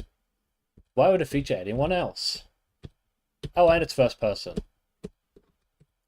Yeah, it's called Silent Hill Townfall. Yeah, so gone are the days where in the original Silent Hill games you played what are essentially white American stories, white American horror stories, and now you play as a black guy who shows up in Scotland because Scotland has Silent Hill now. Awesome. Silent Hill F, set in Japan. It's about women. Awesome. Like, what the fuck are they doing with Silent Hill, man? What are they fucking doing? You'll give the new Silent Hill a chance, but it better not be another racism analogy just because the MC is black. Well, if we look at the trailer a bit more closely, where was it?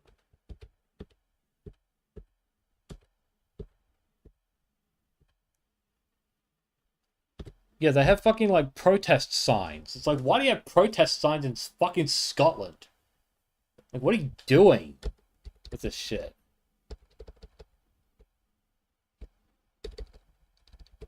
It's like, why? Are we going to a protest in Silent Hill, Scotland? Ah, the ESG friendly Silent Hill and in first person. Nice. Yep. I don't know what Konami thinks they're doing with Silent Hill, but honestly, Silent Hill to Konami is what Halo is to Microsoft right now. Silent Hill is the Halo of Konami games because you had an original vision created by a team many years ago where they created 4 very solid games that are very well regarded. You got rid of them, and then you just have people making whatever bullshit they think works in Silent Hill. And you've been doing that perpetually for the past fucking 15 years. Or longer, actually. I'm pretty sure Silent Hill 4 came out... When did it come out? Like fucking 2006? So 20 years?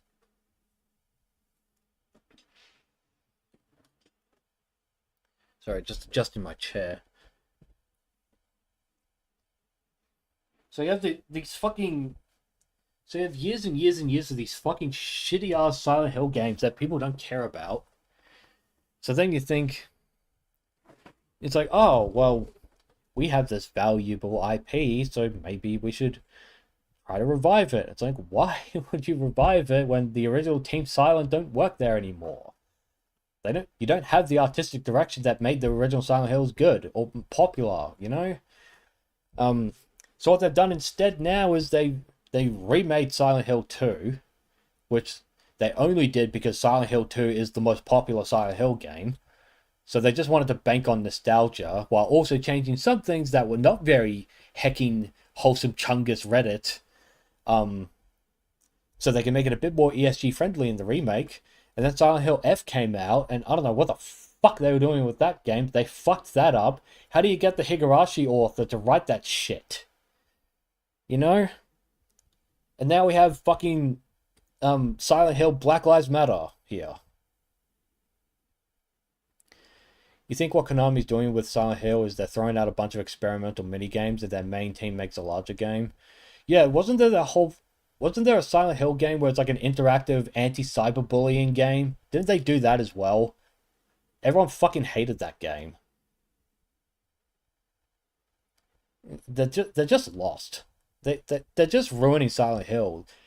Halo was ruined by Microsoft and 343, and Konami's ruining Silent Hill. What can I say? It's fucking bullshit. You're playing Silent Hill 4 right now at its peak. You need to cleanse yourself after the terrible third movie. Yeah, I heard Return to Silent Hill was really bad, which is a shame because it has the original composer. That's really sad. Like, we had that other Silent Hill game that came out a year or two ago while having some cool ideas. The story could have been better and the trial and error games were tiresome. Yeah, with I assume you're talking about Silent Hill F. Yeah.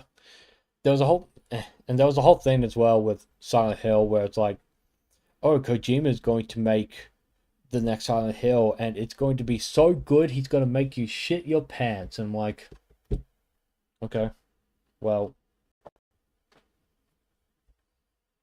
maybe he shouldn't have. Maybe Kojima working on Silent Hill would have been a mistake. It's funny, right? If you guys have heard of the Gaming Brit, quite a well known like British YouTuber who like he got really famous for talking about like action games, especially the God of War thing. Oh yeah, we'll get to the God of War thing with this presentation. Don't worry, we'll talk about that. It was the game before F, like 3-4 hours long. Yeah, that's that cyberbullying one I mentioned, the one where it's like you interact with your chat, Twitch chat. Yeah, everyone hated that one. I didn't see anyone say it was good. But yeah, the Gaming Brit. Sorry, I lost track of where I was. Yeah, he made a bunch of videos. He actually made one video where he actually he dared to commit the cardinal sin of criticizing Kojima and saying maybe Silent Hills would not have been a good Silent Hill game. That was the one, yeah. But yeah, he dared to criticize the cult of Kojima, and oh man, he got some massive fucking pushback from that one. And he deleted the video. The video's not there anymore. It's like, why? That was a good video. You were correct. Don't delete shit if you're correct. Fucking, I've had plenty of people disagree with me, but I still stand on all 10 toes. Kojima working on anything is a mistake. You do respect his past works, though. Yeah. Kojima, his games were a collaboration with a bunch of other people as well. So while he did spearhead the project for like Snatcher and Metal Gear Solid and stuff like that, all well-renowned games, which is fine. But Death Stranding is what Kojima would have done to Metal Gear Solid if he didn't have other people basically like pulling him back. It's like, all right, come back to reality, Grandpa. What are you doing? From what you've seen, Death Stranding 2 was good, fixing a bunch of gameplay issues with the first game. Yeah, but there's a lot of like underlying messages that Kojima loves to shove in because he's left wing, obviously, and he loves Hollywood. He's obsessed with Hollywood. He wants so badly to be recognized among the Hollywood greats, and it's just fucking embarrassing what he tries to do. You know, like the Kojima who made the Snatcher games, that Kojima died a long time ago. Like the Kojima that had very angry disagreements with PlayStation when they tried to censor the group like touching the female's boobs in one of his games. Oh man, he was fucking pissed. That Kojima's dead. He hasn't been around for many decades. The Kojima who saw what happened to Metal Gear Solid 1's localization and said, no thanks, we're not doing that shit ever again. And he's controlled the localization ever since. That's like the one thing I respect about him. I respect that the most of him. Like, there was a whole thing where it's like, oh, Kojima's a bad writer. We localized his script and he's a bad writer. He didn't let us change anything. I'm like, good. You shouldn't be fucking changing anything. Fuck you. You're not writers. You're translators. Do your job. You can understand that mentality from Kojima in the 90s to aughts, but now gaming's more respectable than Hollywood. Not by much, but yes. Not by much. They're kind of all swimming in shit, to be honest. Just like Silent Hill, Townfall is swimming in shit. It's like, yeah, I really want to play as a black guy. Cool. What else is interesting about him? No, he's just black. Wow. Plus 100 ESG points for Konami, I guess. Like fucking Harry Potter houses.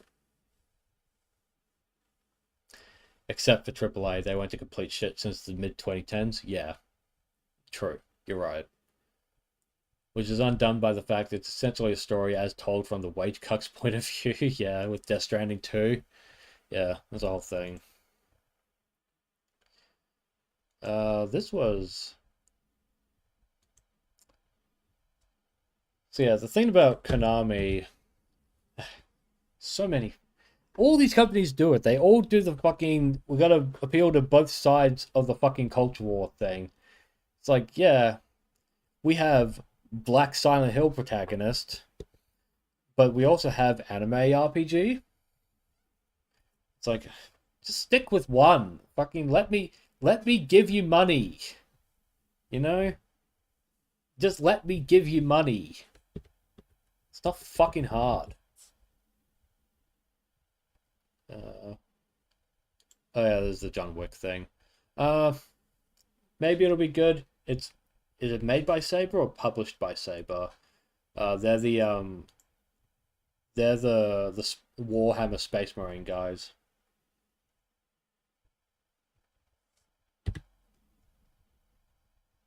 Yeah, Saber. I assume they're developing it. Looks okay, I guess. Keep an eye out for it. Do not give a shit about Bungie, so... Well, what we call Bungie, but is actually none of the original people from Bungie. PlayStation Plus for Spider-Man 2, no thank you. Tekken 5 Dark Resurrection. Would be a cool addition, but I'm pretty sure there's no actual co-op in it, so it's like, what's the point at that point? Like you'd be buying it just for the single player content, which I don't know. That's just kind of annoying to me. It's like people have been begging for a Tekken Remaster collection for at least a year by now. And they're just not giving it to us, so it's like, whatever. You would like to see more turn-based RPGs for JP games, I agree. You think a lot of them make action games with barely any devs actually innovate on the combat besides the Tale of games? Yeah, you're right. Yeah, it's annoying because modern sensibilities dictate that people don't like turn-based RPGs, but that's not true because Expedition 33 it was Game of the Year last year. So fucking just bring back turn-based. It's not hard. People like turn-based. Yeah, Time Crisis, cool, whatever. No one cares. I definitely don't care. I'm sorry. I don't care if you have this big name Indian actor. Do not give a shit. I'm not playing the game. It just looks like Returnal. It looks like fucking Returnal. No one fucking plays Returnal. They release all this shit that no one cares about. Like who the hell fucking buys and plays these games? Seriously.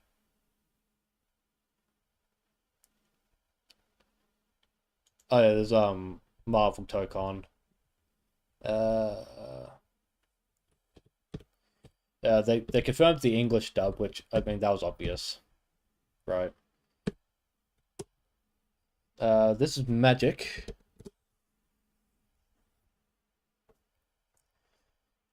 Does the lead character ask the boss battle to redeem the card? Sir, I need to redeem the card, sir. Please let me redeem. Let me redeem. Redeem. The Grandma game, yeah, that's Returnal. No one fucking plays Returnal. It's shit. No one cares. There are no, there are no good fucking PS5 games. They're fucking crap. They seemed people only wanted action games because of the success of Genshin, when Genshin succeeded as just a very pretty, sexy game that came out at a time barely anything filled that niche. Do not redeem. Yeah, Genshin Impact is, I think it's somewhat astroturfed by the fact it's a Chinese game. So what I mean by that is, China has a very big player base of gamers, so the money they make and the number of players they have is obviously inflated. Um, like why else do Chinese games at the Game Awards fucking win the player's choice? It's because they vote brigade the polls.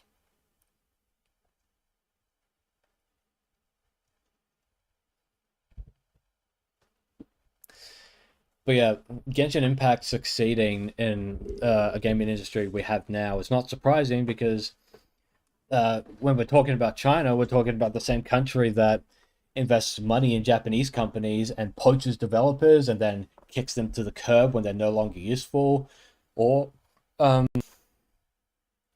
or they buy up stock in Japanese companies like they did for Marvelous, and then they change the direction of that company to make them weaker so that Chinese games can look stronger. It's soft warfare. Ugh, pardon me. It's soft warfare. Never trust gacha slop. Sweet Life of Dio Brando, I agree. I've the only gacha game I'm playing now is Blue Archive. I don't play I've stopped playing a bunch of other ones I used to play. That's true. The Western industry was really trying to break into the Chinese market, so they had no problem not gatekeeping them, unlike Japan. Yeah, 100%. China aligns with their political interests in a lot of ways, but also they have a lot of money. Brown Dust 2 fans learning that lesson. Yeah. I mean, they walked it back. It like the censorship in Brown Dust 2 is no longer it's not going to be universal. They're just going to block the game in certain regions or censor it in other regions, you know, so it's whatever. But yeah, no, I make it a point to not play Chinese games in general. Um, I mean, it's too late for me in some respect because there are a couple Chinese games I bought before I really like paid attention.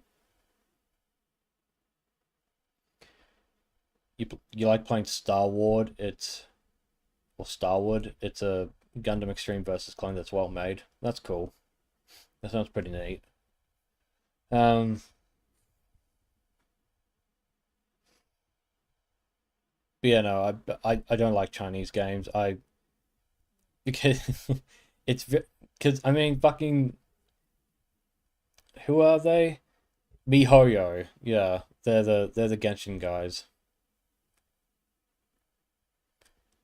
Marvelous is sad. Xenoblade Chronicles 7 got shafted, and all the series gets now is live service slop. Yep.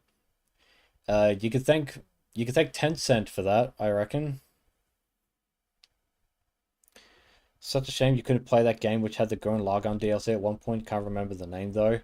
I tried to play a gacha game called Sinnoh Alice before that was shut down because Sinnoh Alice was the first game ever to release Code Geass content in a video game in English. That was technically the first time ever we got Code Geass content. So I tried to play it, couldn't recover my account, so I just said fuck it. I quit and I stopped playing completely. I just told them to delete the account because I didn't care anymore. And now it doesn't matter because the game's dead, so it's like whatever. Um Code Geass Lost Story shut down in less than a year, which sucked. What can you do? Groundhouse 2 sadly had other problems, like the fans demanding every girl in the story being single and just killing off the male lovers, which has caused the plot to be butchered. It's a case of listening to the fans actually being detrimental to the game's lifespan. Uh, it's hard because unfortunately those people make a lot of money, so you can't tell a real story. Um, for the most part, like you have to pander to their interests. It's the equivalent of introducing female characters in what was it, Love and Deep Space, which is like a BDSM game for women. If you add female characters, they got a complaint. So it's just sad because we've just been atomized, men and women. Men and women have been atomized. What was the point I was making earlier?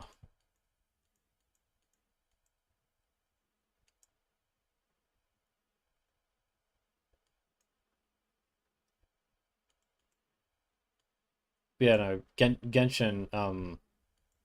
I don't trust Genshin. I don't trust any Chinese game that collects my data at all. Wouldn't trust them as far as I throw them. Anyway, sorry. We'll try to wrap up the state of play thing, and then we'll wrap up the stream. Magic. I've never heard of Magic, but apparently she's in Marvel Rivals, and that kind of confirms my personal theory that a lot of the main roster of Marvel Tokon is just going to be characters you see in Rivals, because Rivals exploded in popularity, so obviously they're going to market Magic. So yeah, I mean her design's kind of like whatever. It could be a lot sexier to be honest. So we got Wolverine, obviously. He was a safe bet. And we got a Robot Girl. Rune Factory 5 also been in development. Hell sucked. The only bullshit that happened to that game was Xseed adding in same-sex marriage into the game and not telling Marvelous. Yeah. Oh boy, that was a fucking mess. That was a massive fucking fuck fuck that game, seriously. And fuck Xseed for what they did. Ever since Tom Lipschultz left, that company fucking fell apart. It could not be salvaged. Xseed is dead. It's dead to me. Yeah, we got Danger. Apparently she's with the X-Men, which I've never even heard of her. But she's like this kind of like cool trap character. Like she has a bunch of trap setups, which is kind of cool.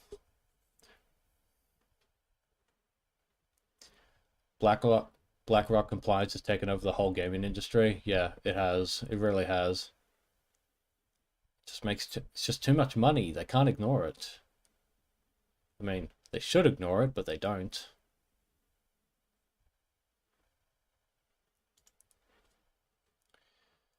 That's the big one. This is the big one. No one cares about Sons of Sparta. That shit sucks. No one cares about that.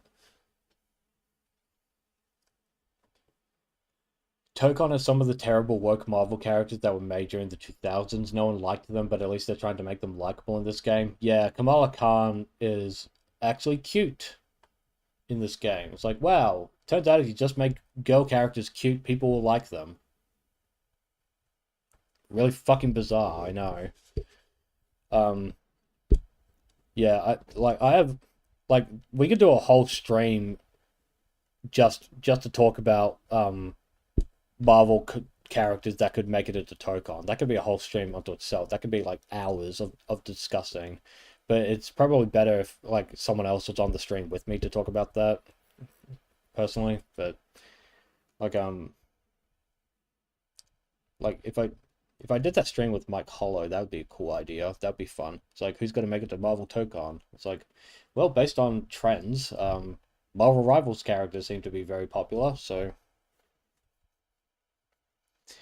who the fuck asked for Danger Room? She doesn't even look like the same character from the comics. She's supposed to be menacing and mature character. Why is she an anime girl? Because Marvel asked Arc System Works to make an anime style fighting game. That's why she looks like an anime girl. As to why she was chosen in the game, well, apparently, according to them, like because she sets up obstacles for the X-Men to try to overcome. She's basically like a tricky character kind of thing, and you need that gameplay variety to make it not stale.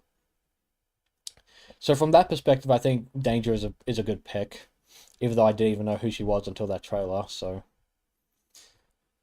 Marvelous was so pissed off with Xseed for that move they pulled with Rune Factory 5 that they only let Xseed handle some of their lesser games, or their main games go to some European team. Yeah,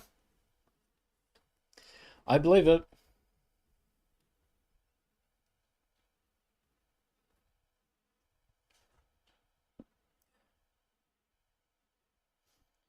Yeah, no, fucking Rune Factory 5 had romance options that were supposed to exist, but they got gutted. Fucking sucks. They also changed was it Rune Factory 4 or 3? They released other Rune Factory games and they got rid of Vic Mignogna from the English dub. It's like, well, fuck you too, I guess. It's bullshit. God of War trilogy remake. Oh dear. Oh dear, oh dear, and oh dear. What do we think about God of War trilogy remake? Gentlemen, what do we think? I think it's gotta fucking suck. That's what I think.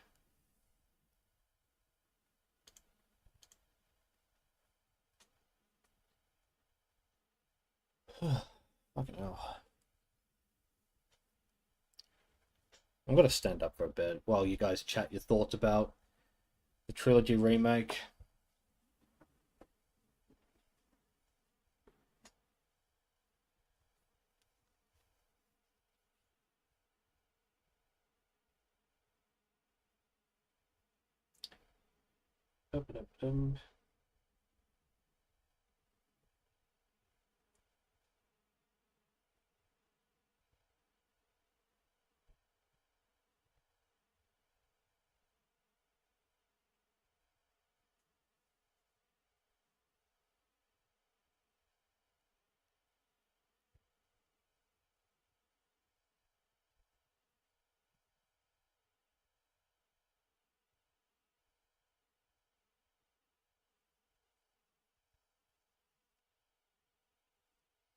Still here, guys. I'm just standing up, letting my legs rest.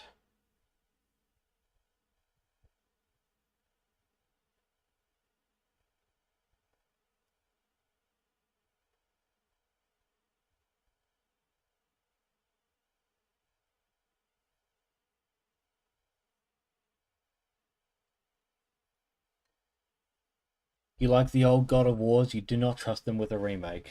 Neither do I. Also, God of War 3 doesn't need a remake, still the best game in the series. Yep. The only reason to remake the God of War trilogy is to make money from suckers who are going to lose out on the original content. Because let's be honest, all those girls you're going to have sex with, gone.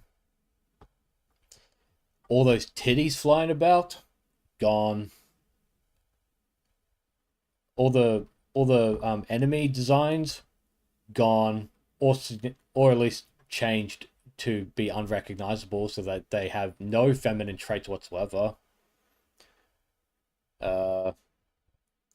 Killing that girl with the contraption device to open the door in God of War 3, gone. It's all gone. It's all gotta go. Anything icky and gross and problematic and hecking not Reddit wholesome chungus is all gotta go from this trilogy. But hey, at least the original Kratos voice actor is back. And it's like, well, that's fine. I like his voice as Kratos, but that kind of tells me, that kind of makes me wonder, why did you get rid of him in the first place, you know? It's dumb. And yeah, no, God of War 3 doesn't need a remake. That game aged spectacularly well. It looks so good even now. That game came out like what, nearly 15 years ago, something like that. Will the remake be narratively driven cinematic game like the 2018? Your bets. Hard, man. Like, I could easily see them doing it over the shoulder fucking shitty ass remake of the original stuff. The question is, as well, is like, when they say remake, do they mean remake or do they mean remaster? Because they already remastered it, technically. The modern AAA industry has lost most of their talent, yeah. They were driven out because they were too white and too male. Goyo War. Yeah. God of Soy. Here's a great VA for Kratos, and God of War 3 looks fantastic. Yeah, no, I really like this guy's Kratos voice. I vastly prefer him over that new guy they replaced him with. He's fucking terrible. This guy's legit. He's really good at it. It's just annoying because you see what Kratos becomes, where he's like, oh, the hecking soy beard boy. I say the meme boy. Oh, I'm so funny. And it's like, I was a toxic masculinity man. And it's like, oh my fucking god, kill me now. Don't you know that getting revenge on the people that destroyed your family and your life is bad? It's like, oh my god. Don't you know that the original trilogy Kratos is shallow and boring? It's like, oh my god, shut up. People need to shut the fuck up about the God of War games, man. You'll blame that on the director? Yeah. We don't use the word talent here, Neil Druckmann. Yeah, they don't use the word money making either. All they do is fucking Naughty Dog, man. Naughty Dog today is what Kojima was doing to Konami when he was doing Metal Gear Solid stuff. Like, it's nothing more. Like, Naughty Dog is nothing more than a vanity project studio. That's what it is. It's a vanity project machine. It's whatever Neil Druckmann decides he wants to make. And that's what Kojima did with Konami, and that's why they hated him.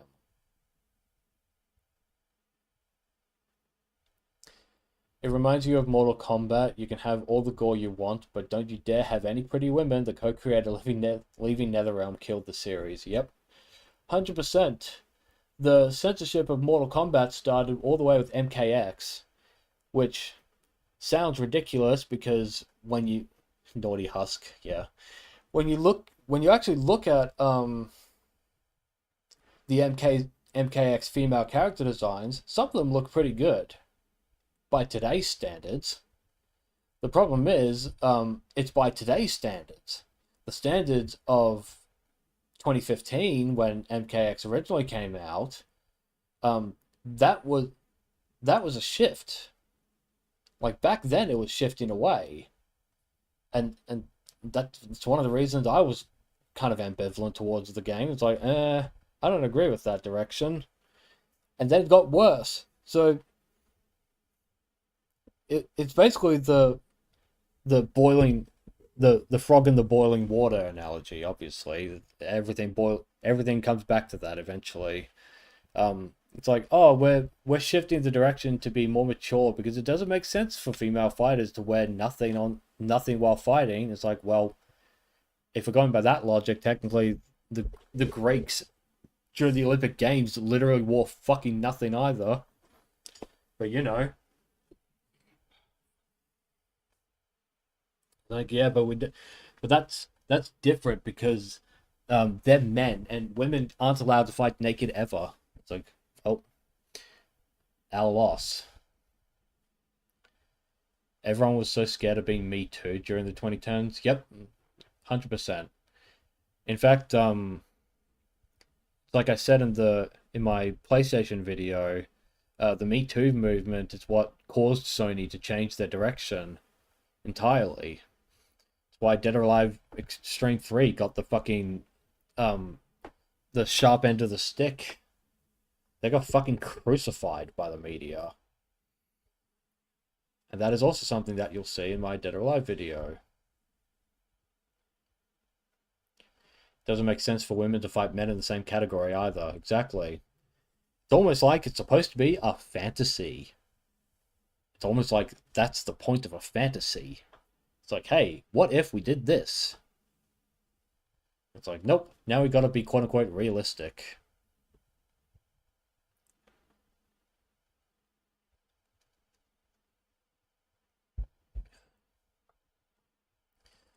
But yeah, the God of War trilogy, it's they gotta censor shit. I know for a fact they gotta censor stuff.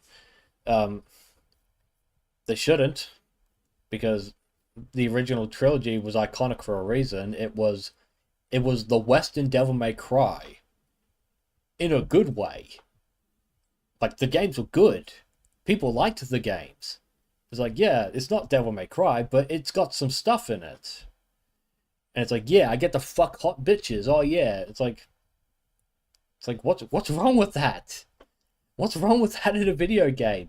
Ew, reinforces negative stereotypes. Fucking flog off. I don't care. Just fuck off, people. Like I'm sick of pandering to fucking mentally ill retards.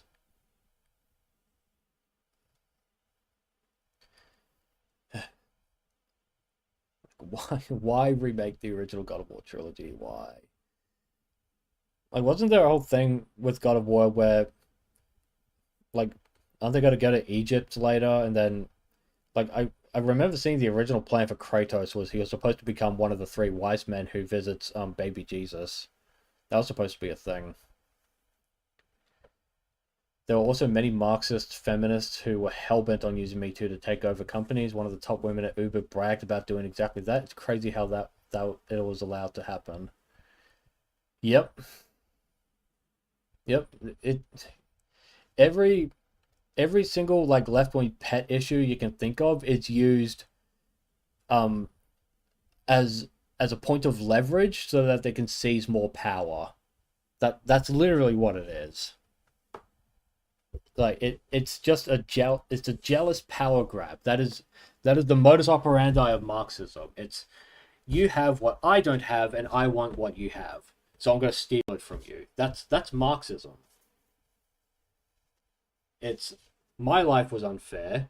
You have something I want, so I'll just take it and kill you. Why remake it? Easy money. Yep.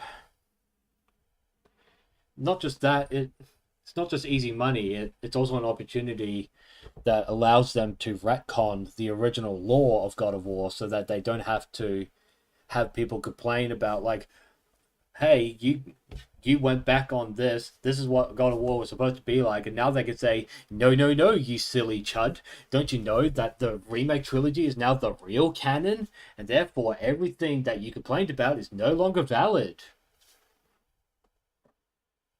The eternal cycle of penis envy? Yeah. True, true, and true. Truth nuke. Uh, yeah, no. The problem with remakes is they inevitably change something from the original lore that was not supposed to be changed. Um, it's like one of the only exceptions is Resident Evil 1. It's literally the best remake in the world of all time. It's the best remake of all time because it didn't fundamentally change what Resident Evil is. It just put it in a better game, in a better system. That's all it did. You know? We must be better men, Zeus. It's so true. We have to become better men, Zeus. Zeus, your son has returned with soy lattes. Your son has returned with soy lattes. I went all the way down to the shop to bring them to you now.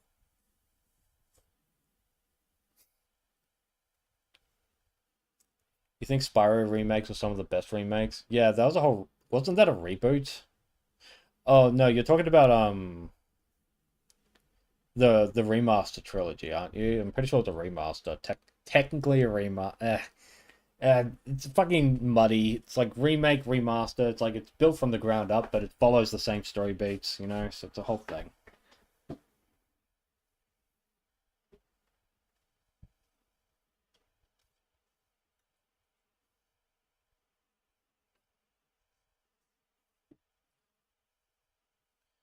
Zeus, you shall pay for your crime of being problematic towards women.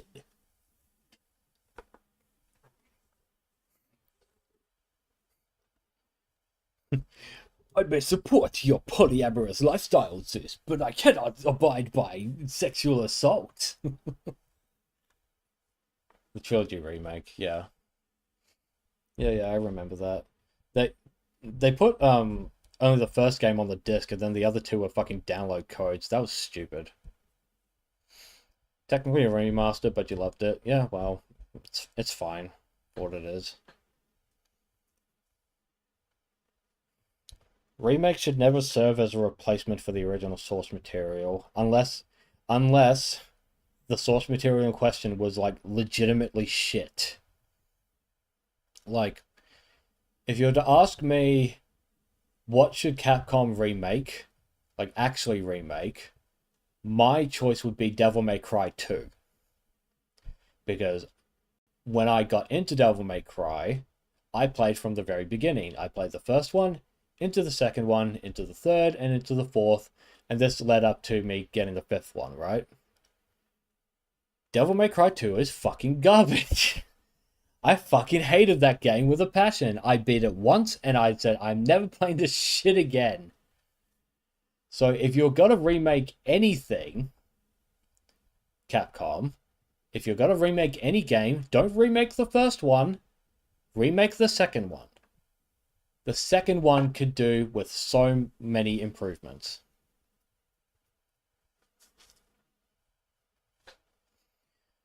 You wonder what they're going to do with Dead or Alive 6 Last Round. DOA 5 is one of your favorite fighters, but DOA 6 was butchered. Came out half-assed as a fighting game.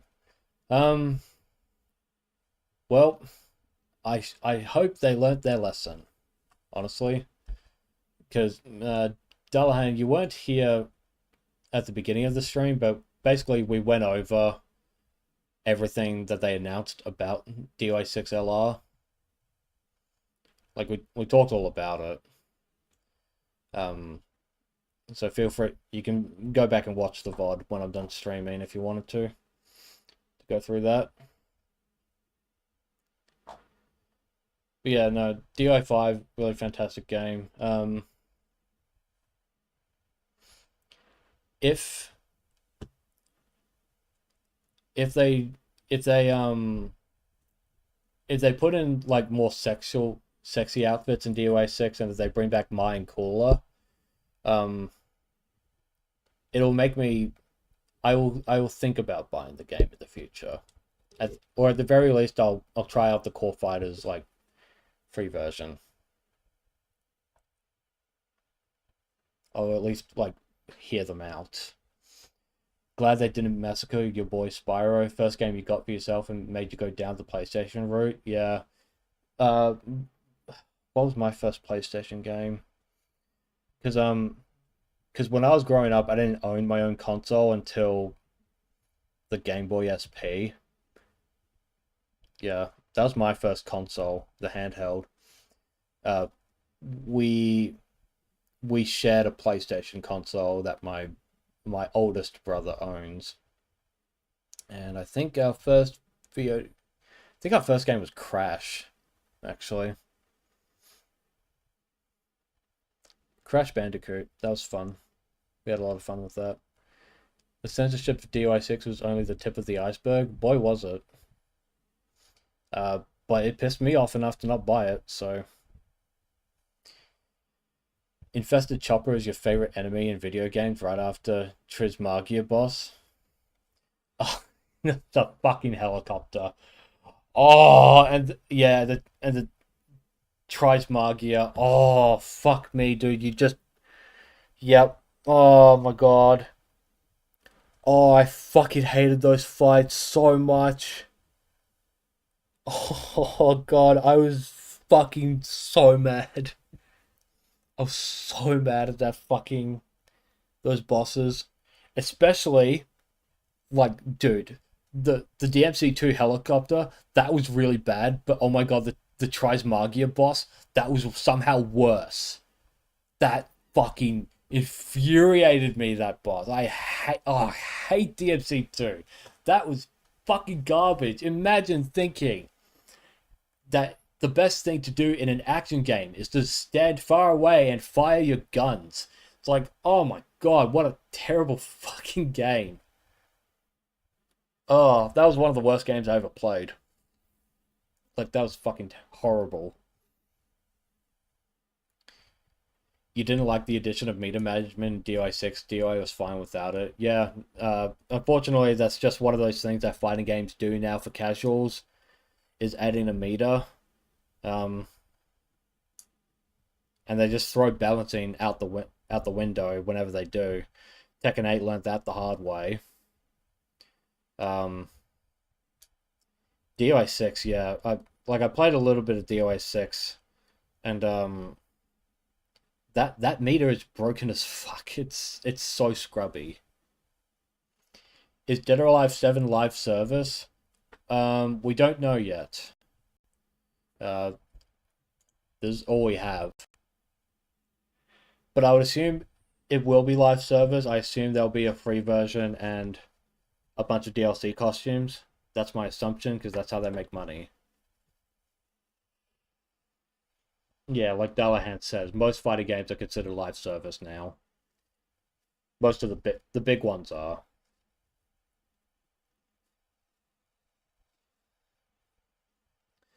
Sounds like I'm talking about the helicopter boss in Ninja Gaiden Sigma, lol. I haven't played Sigma, but I think I remember that boss. And somehow I think that boss in Sigma is still better than the one in DMC2.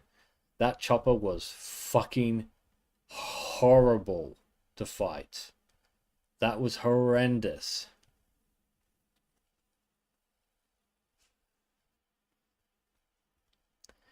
You beat Trismagia on Dante Must Die as Trish only because the Devil Trigger on super low HP does insane damage, like 2 health bars. Good mechanic on Devil Trigger, but boss fight was anal pain sim. Yeah, dude. Oh man, that fight with as Dante was. Oh, that took me forever. That took me like over 20 minutes to kill that boss. Same with the helicopter, but Trismagia, that took me forever. Oh, never again. That game needs to get remade, made completely. Needs to be a completely different game. You like playing your games offline? Me too. I prefer single player games, but unfortunately, a lot of the games we would like to play are now live service because sales numbers were replaced with continuous revenue.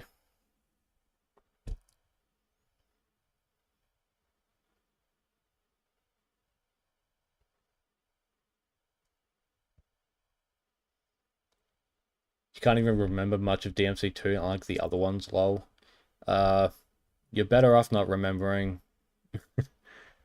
It's really bad. It was fucking abysmal. Like,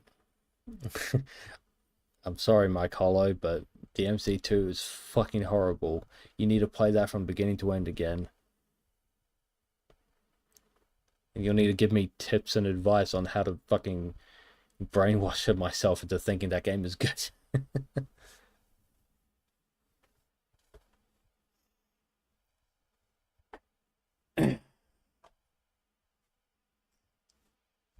Okay.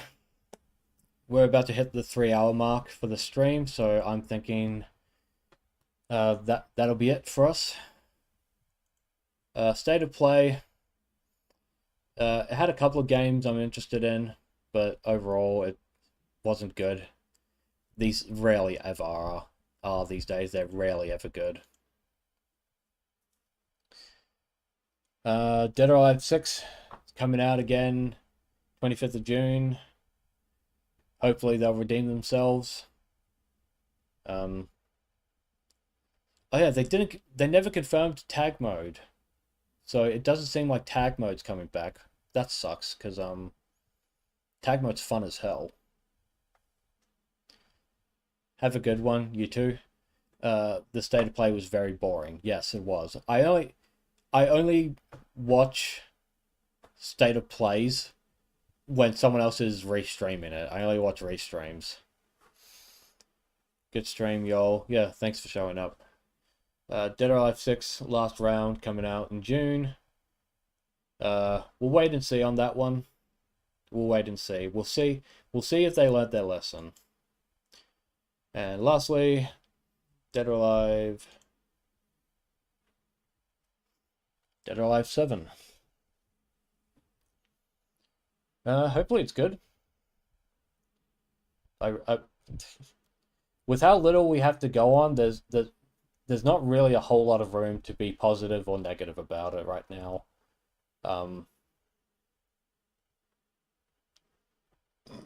Excuse me. Yeah, I'm interested. Like, I see two very good reasons why I might want to play DOA 7. But you know, I guess we'll have to wait and see. Wait and see is all I can say. And hey, if it does end in on a positive note, yeah, I mean, like, I'm cautiously optimistic, you know? It's like, I like what I see so far. I'd like to see more. I wish they announced a DOA remaster collection. So, like, if they ported, like, DOAs 1 through 4 onto Steam, that'd be awesome. I'd probably buy those. That'd be sick.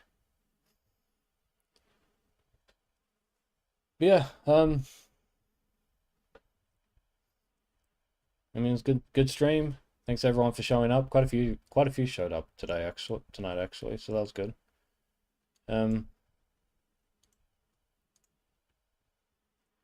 Guess we'll wrap up watching the trailer one last time.